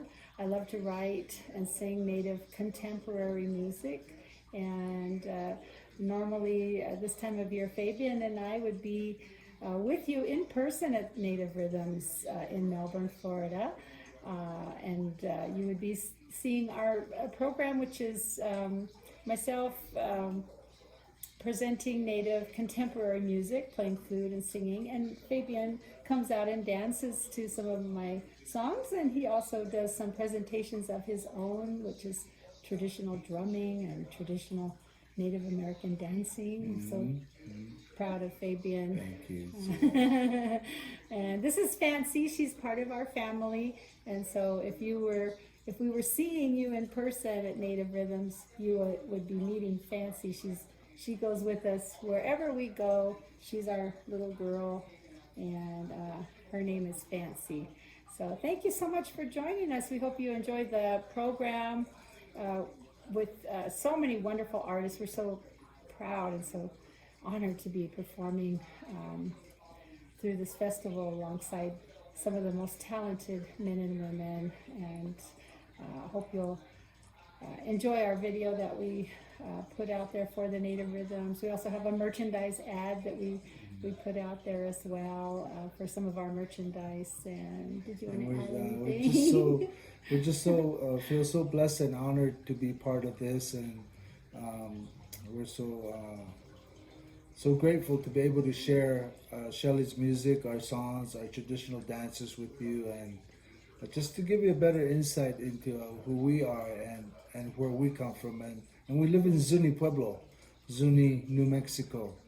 And I hope you're all going to have a wonderful, awesome time. And I guess I should have mentioned that. I'm Northern Cheyenne. Fabian is Zuni in Omaha, and we do live here in the Pueblo of Zuni. So take care, enjoy the festival, and thanks so much for joining us. Say goodbye, Fancy. We love you all. Be safe out there. Hello, everyone. Hello, Shelley and Fabian here. We're out at the base of our sacred mountain here in Zuni, Pueblo. The base of this beautiful sacred mountain called Doa Yalani, and we're so excited to be part of the Native Rhythms online virtual concert. And so we hope you enjoy our presentation, and thank you so much for tuning in and for supporting this wonderful event for Native Rhythms out of Melbourne, Florida. It's so wonderful to be with you all, even though we're hundreds, thousands of miles from one another, but still we're all doing well, and we hope you're all safe and well out there as well. And we just love you. We love you all, and we can't wait to sit with you again and talk with you again and visit, and hope all is well.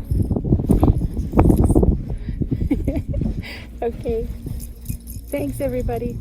Hope you enjoy it.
This next song I want to share with you comes to us from the Southern Plains people.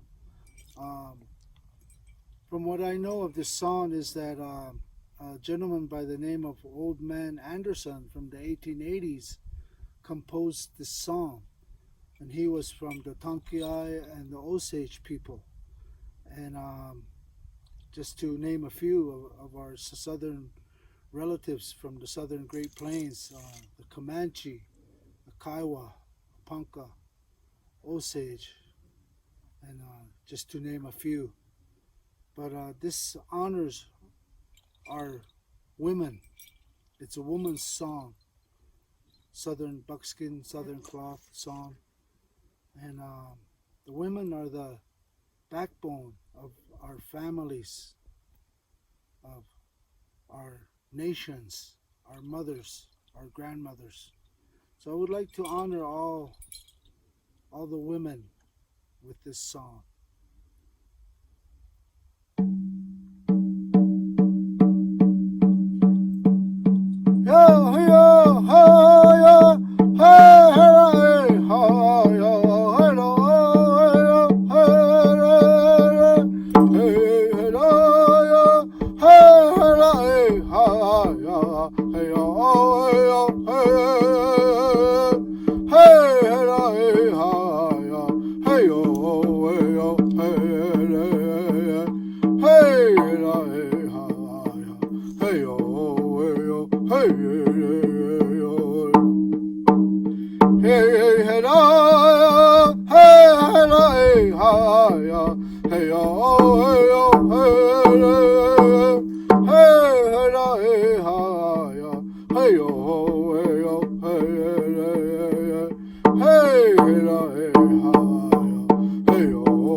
I'm standing here at the base, at the foot of Corn Mountain here in Zuni, Pueblo. The mountain behind me is very sacred to our people, and it has been used throughout history, prehistoric times, and for years, for thousands of years. And our grandmother, Margaret Lewis Idakai, was born here in Zuni. And her Indian name was Laughing Eyes. She was known as Laughing Eyes. She just did awesome, beautiful, wonderful things. As she started singing, she became a soloist, a singer. She went to 3 World Fairs, Chicago, Florida, New York City. She was part of the grand opening for the Hollywood Bowl in California in 1922. And just so many awesome, wonderful things. And I learned so much from her growing up with her, traveling with her, and our family as well. My older brothers and sister, as well as our youngest sister, and our mothers, her siblings, our cousins. We all traveled at one time or another with our grandmother. And a handful of men and women from the village as well here in Zuni traveled with her. She took many, many people on her travels.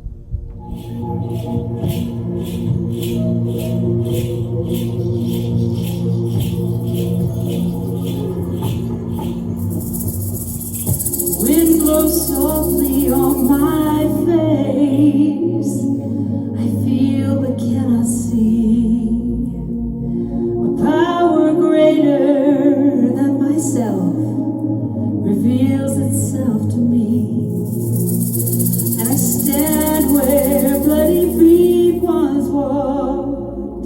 where earth and teardrops met.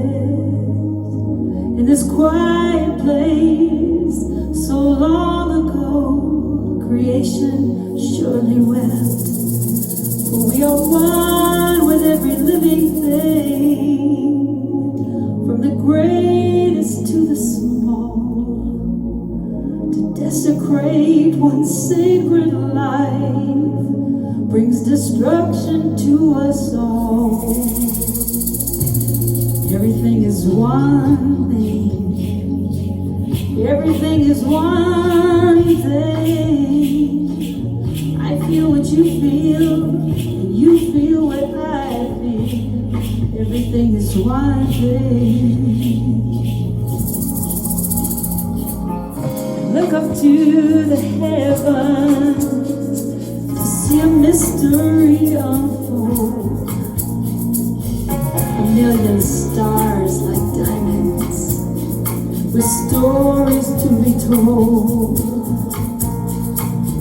The creatures of the night answer to the call of the wild. The wolf cries out to 100 moons. I feel as fragile as a child. Everything is one thing.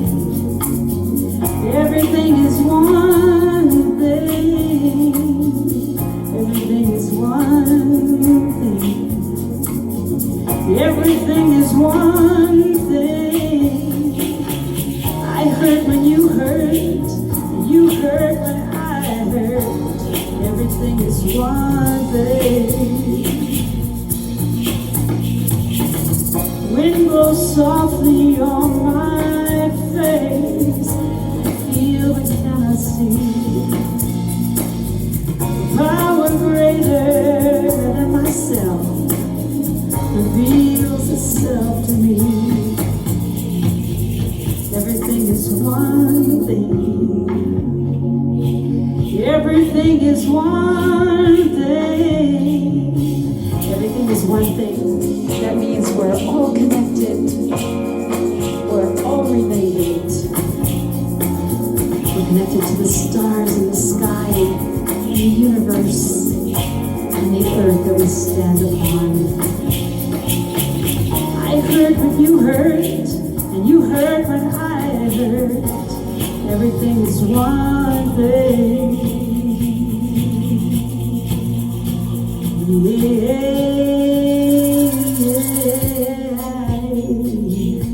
We're all connected, and we're all related.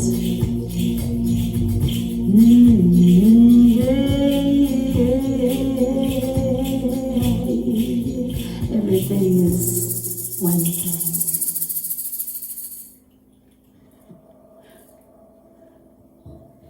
This next song is called Faithful Feet. I dedicate this song to you, all of you out there, to my family, to Fabian, to all of us. Stay true to your heart, to your beliefs, to your mission, your goals in life. Honor one another. This is called Faithful Feet.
life.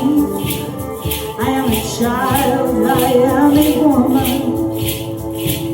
Cover me in the sacred smoke. My paint is red and yellow ochre. I move with grace and destiny. It calls to me. It calls to me. Dance. Dance.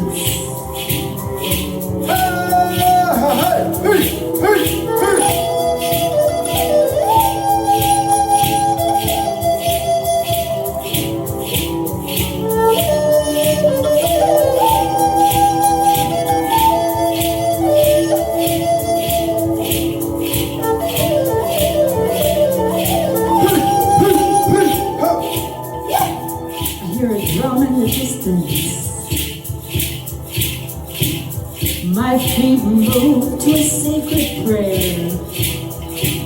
The spirit of the drum, it calls to me. It calls to me. Spirit dance, holy dance, ghost dance, war dance, scalp dance, buffalo dance, eagle dance, deer dance, green corn dance, harvest dance. Faithful feet shake the ground like a thunder from the heavens. From the north, the south, the east, and the west, faithful feet shake the ground. Dance. Grandfathers, grandmothers, fathers and mothers, brothers and sisters, all my relatives, dance for peace, dance for love, dance for healing. The spirit of the drum, it calls to me, calls to me.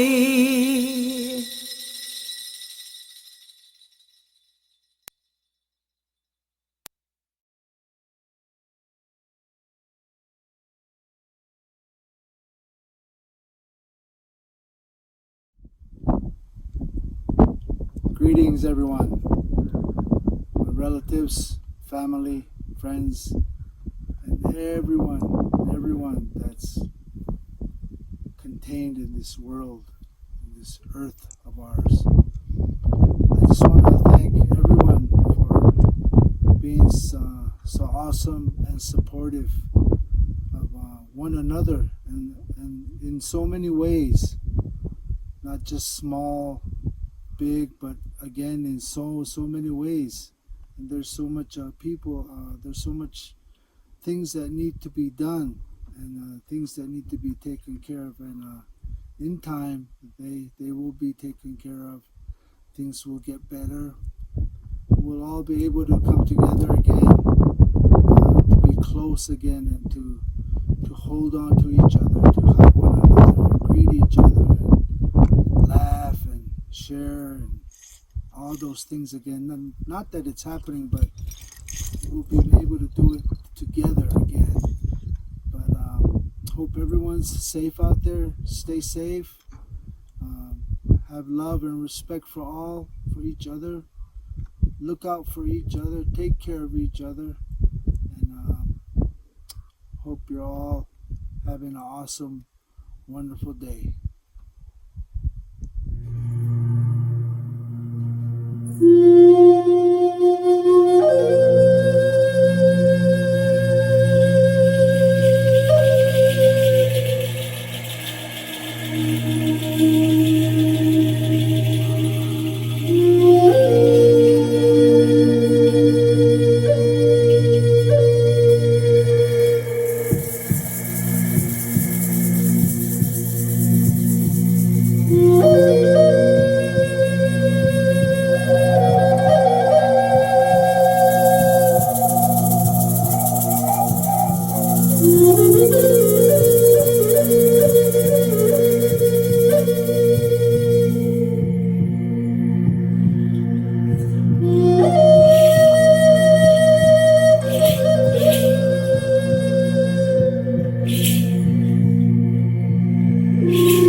to my 20-minute beginning flute tutorial, and I hope to, in the next 20 minutes, to inspire you and to get you started playing the Native American flute.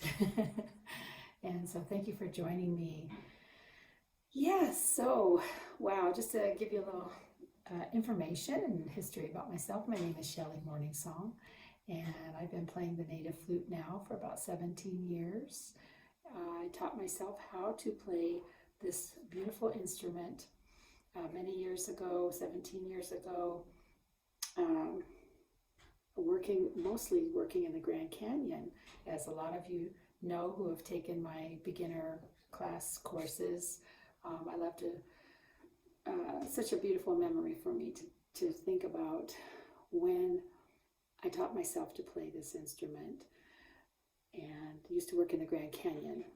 And Fabian, my husband Fabian, and I, sometimes we would get very tired. Our feet would get tired from dancing, and my vocals would be tired from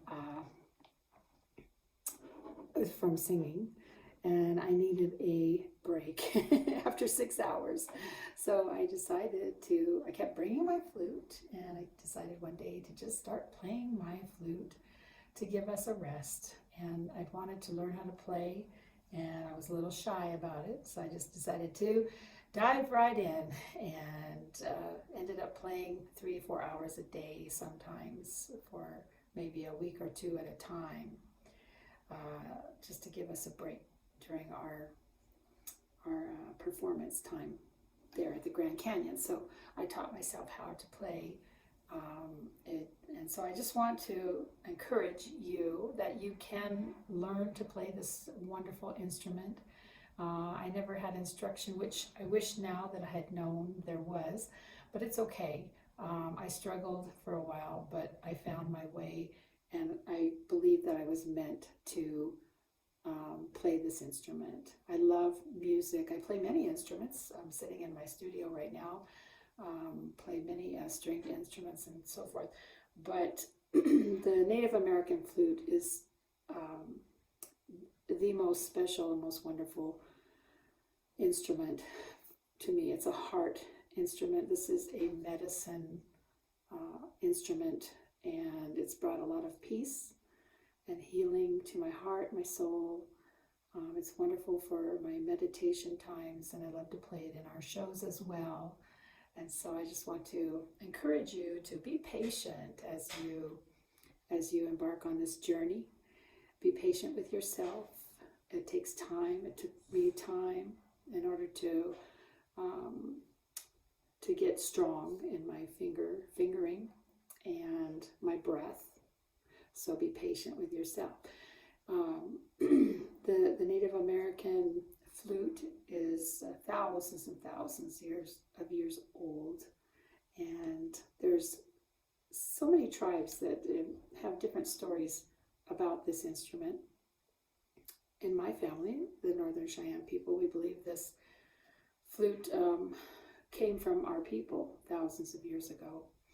And so, and that's a long story, which, I don't want to take too much time for that, but we believe that this came from the Northern Cheyenne people. But as I said, the other tribes, even into South America, all over the world, have their own stories of the flute, or in this country of ours, the Native American flute.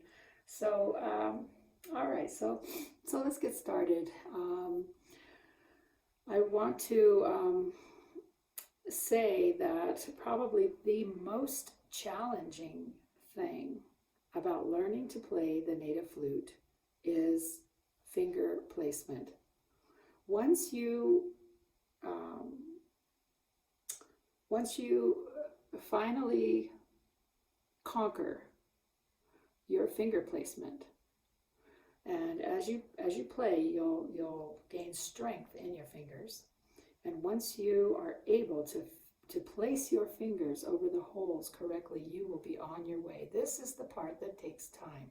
So that's why I always say, be patient with yourself. So, yes, finger placement is very, very important.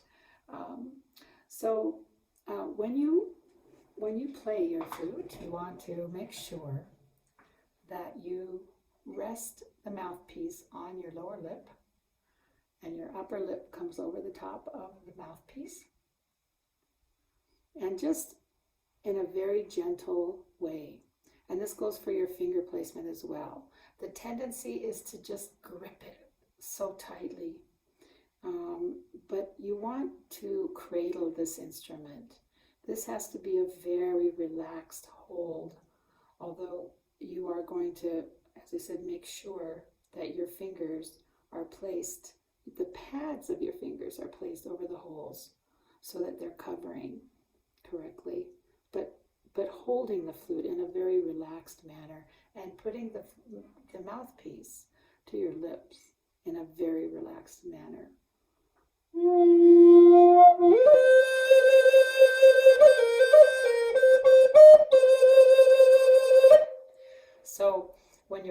blowing, it's a gentle breath, and every flute is different, you know, like this beautiful flute that I'm holding right now is made by Dana Ross. Dana Ross is an incredible flute maker, and his flutes, when I blow into this flute, I have sort of a medium breath, and most of Dana's flutes I've learned are like that. I have another flute that I play. It's a Brent Haynes flute, beautiful flute. This flute is different in that I can blow very hard, very hard. I always make jokes about this because the Brent Haynes flute that I have, when we were working in the Grand Canyon, I could play that flute in 60-mile-an-hour winds, you know, and it just gave a beautiful sound. You can't do that with all flutes. So Dana's flute requires sort of a medium breath, and there's other flutes that you can just barely blow into. You have to be very gentle. So when you start to play, you'll find with the flute that you have what type of breath you need to use when you're blowing out. So if your fingers are not covering the holes correctly, you're going to hear wind and air coming through here and squeaks and so forth, and that's a good signal that you're not covering, using the pads of your fingers, that you're not covering correctly. You don't ever want to come up onto the flute like this. It's a relaxed sort of hold with the pads of your fingers covering each hole. This will be your biggest challenge in learning. So I always like to remind everyone. So let me give you an example of if you were to go ahead and try to play and you're not covering the hole correctly. So here's with it correctly.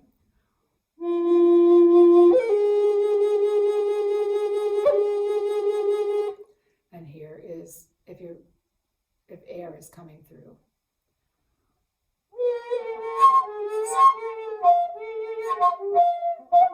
So that's the kind of sound you'll hear, and that's your signal that the pads of your fingers are not covering the holes correctly. So here's a little exercise that you can do for all you beginner flute players out there. This is a great exercise. It's good for strengthening, for muscle memory. It's good for learning and practicing good habits. And I really encourage you to do these exercises each day as you're learning to play the flute. So we're going to start at the bottom of the scale and go up and then back down. And slowly. Don't rush yourself.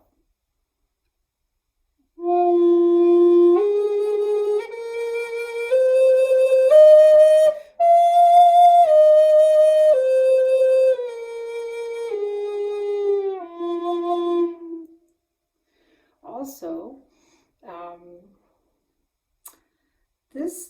there's so many wonderful things that I can say about the Native American flute. I love to share some of these things in the classes that I teach. It's important to breathe.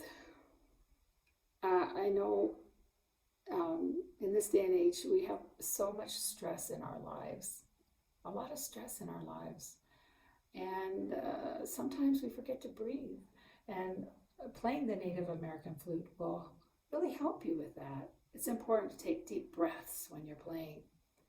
It's important to sit up straight, which I should have been doing already.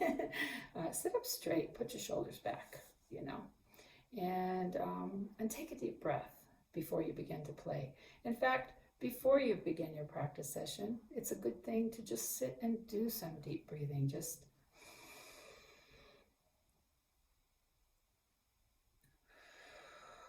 take a deep breath, hold it, and let it out. And just, you know, this deep breathing and breathing, taking in deep breaths will help with your energy level, bring your energy up, and prepare you for your practice session. And you'll be a more powerful player if you learn how to breathe and use your breath correctly, because this instrument also requires breathing techniques. This is going to really strengthen your diaphragm, your muscles here. It's incredible. This is a medicine instrument on so many levels, not just for our soul, our spirit, our heart, but physically also. If you struggle with asthma or a breathing condition like that, this flute can help strengthen your airways and so forth. So we'll do the scales one more time and play along with me. Let's take a deep breath this time and see if we can get the whole scale from bottom up to the top and back down again on one breath. We'll see if we can do that.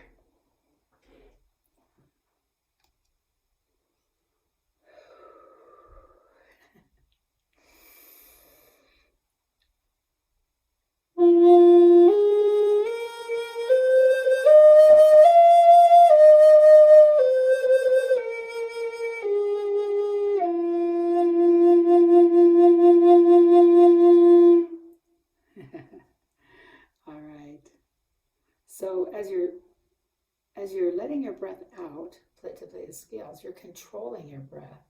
You're controlling it. This is how you're going to strengthen and get better at your breathing techniques that you'll be doing a lot of later on in your flute playing. You want to keep this third hole down covered with your ring finger. There's no rules about which hand goes on top. When I picked up the flute for the first time, my left hand immediately went to the top. I don't know why. It's comfortable, but that's the beautiful thing about this instrument, is there's no rules. So whatever hand you have on the top, left or right, whatever's comfortable, that's the way that you'll play. A long time ago, Native American flutes only had 5 holes, and so this is why we need to keep this covered. But we can also use this later on in your flute playing. You'll be using this. You'll learn how to use this hole to uncover it. There's certain other fingers that have to cover here before you can uncover this one. But that's another lesson for later on. But if you don't, if you're having a hard time with this finger, on some flutes they automatically have a leather tie that goes over this third hole to keep it covered for you. And so you can do that. And if not, just learn to use this finger and keep it covered. So let's do the scales one more time, taking a deep breath and controlling that breath, letting it out very slowly as we go all the way to the top and back down again.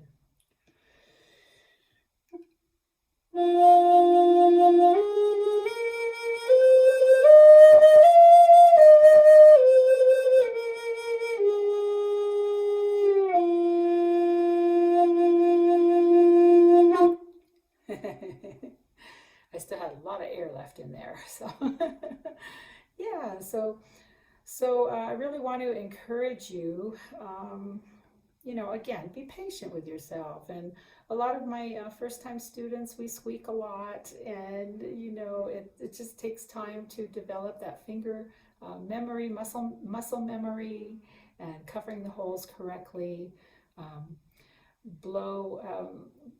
You'll know by the flute that you have, because they each have their own personality, as you start to play more, whether you know what level of breath that you'll be releasing through the flute. For this flute that I'm playing today, the Dana Ross, one of my signature flutes actually made by Dana Ross, is a very medium sort of breath, not too hard and not too light either. And so practice your scales. Practice your scales. Make sure you do that at least a little bit every day. This will help you. And I guarantee before long, you'll be playing this beautiful instrument. I taught myself to play, and it's the most wonderful, joyous, fulfilling thing.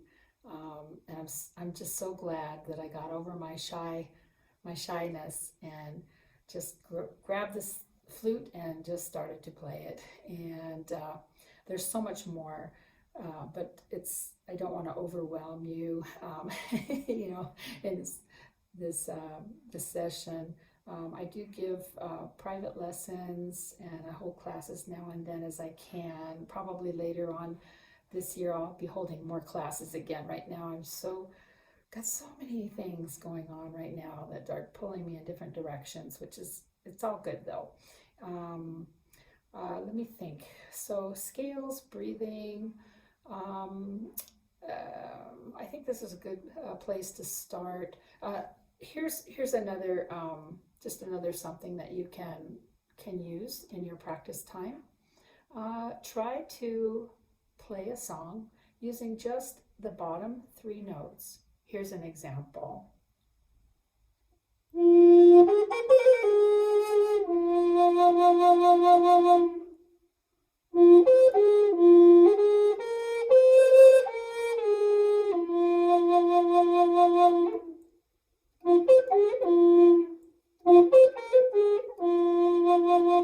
And so then, as you can see, you're already playing a song. You can use finger tapping. Finger tapping is really fun.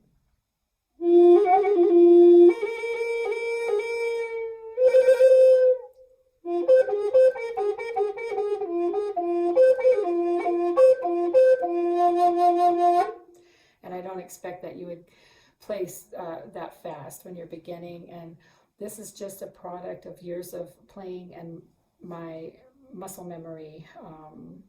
I know that when I first started to play, and I'm sure you'll do the same, the tendency is to look a lot, to just look at your fingers. And try not to do that. If you can practice in front of a mirror, it's really, really helpful. Then you can see yourself in the mirror and you're not so much looking down at the instrument. So try practicing in front of a mirror. That will help you. Pretty soon you'll be so skilled you won't even have to look down at the holes anymore. And practice your scales up and down. Start slow. You know, go slow. Take your time. Don't be hard on yourself. Take deep breaths. Deep breaths before you go to play your notes. Practice doing a little 3-note song on the 3 bottom holes of your flute. And practice, practice, practice, practice. And pretty soon you will be more confident in yourself to experiment and try other things. And yeah, so if you'd like to go further on into playing and learning more, there's just so many wonderful, wonderful things going on as far as like learning how to learn to play the native flute. Myself, I can help you. There's Jonny Lipford. There's just so many wonderful teachers out there. So don't be shy to get a hold of me, and you can reach me at my website, ShelleyMorningsong.com. Reach out to me, or through the Native Rhythms Festival here. You know, just get a hold of me and we can talk about going the next step. So have a wonderful day. Thank you so much for joining me, and I wish you blessings as you learn to play the Native American flute. Thank you.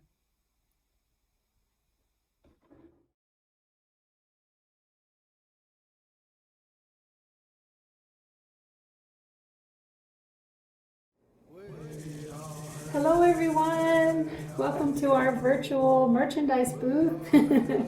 We're so happy that you joined us, and we want to just share with you some of the things that we have available right now. First off, I'd like to start with the flutes made by Dana Ross, and I'm so honored and so grateful to have these flutes made by Dana.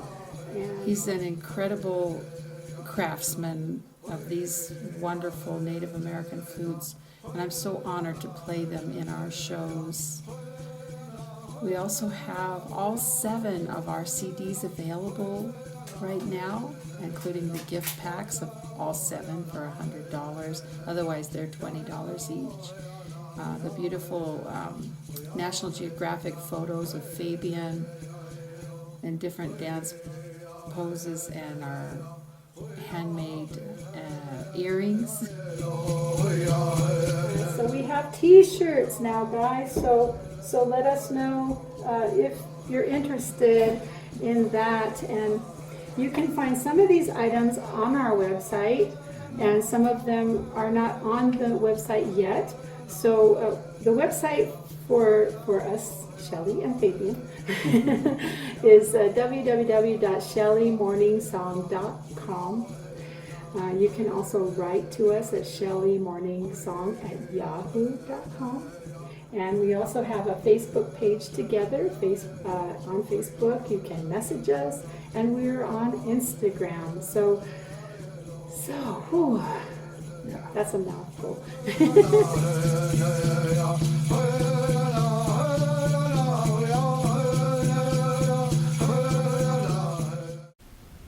Well, that's it. Thank you for watching. Thank you for being here. We sincerely hope you've enjoyed our first virtual festival here at Native Rhythms for 2020. We enjoyed putting it together greatly. It took a lot of work. There are a lot of people that are behind the scenes tirelessly working to put this all together. It took a lot of work. It took tremendous learning curves, negotiating, and hours and hours and hours of looking at videos, arranging them to fit an entertaining program. So some of those people that are behind the scenes on our production team is Annette Abundanza, Michael Desabres, John Ellis, and Tom Ramson. These are the people behind the proverbial curtain and just doing a lot of work, and we appreciate them tremendously. We also like to thank our executive board, which is Claire Ellis, John Ellis, Susan Graves, Zeta Gibbs, and Martha Pissarro, of course, our event chair and treasurer. These people, they work year-round to get us funding, to secure the grounds, to book the performers, the dancers and storytellers, to coordinate all of the vendors, and they're just great at what they do, and we certainly appreciate all their work, energy. And of course, a huge thank you to all of our performers and musicians and dancers and drummers, storytellers and vendors.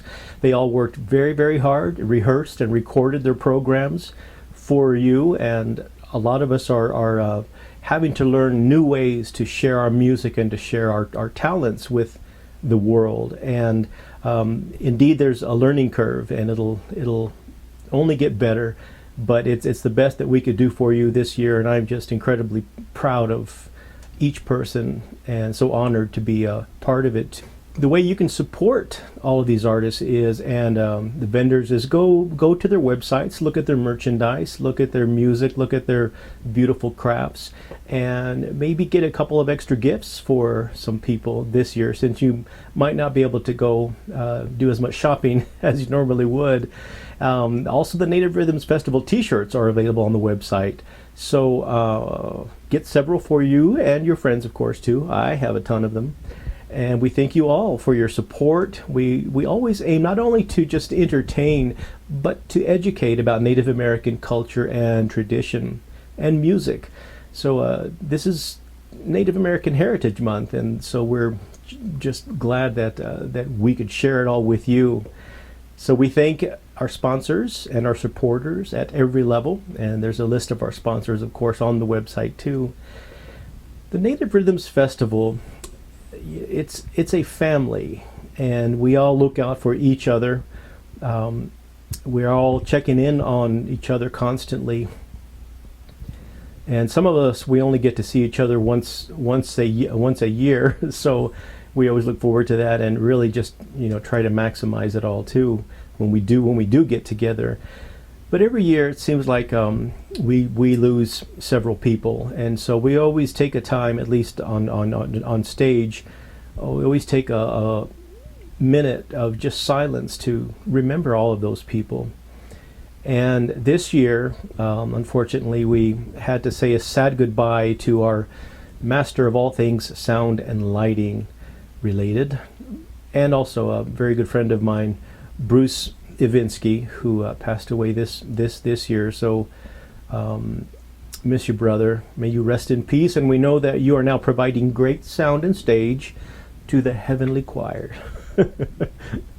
You'll be in our hearts forever, Bruce, and your family too. Much love.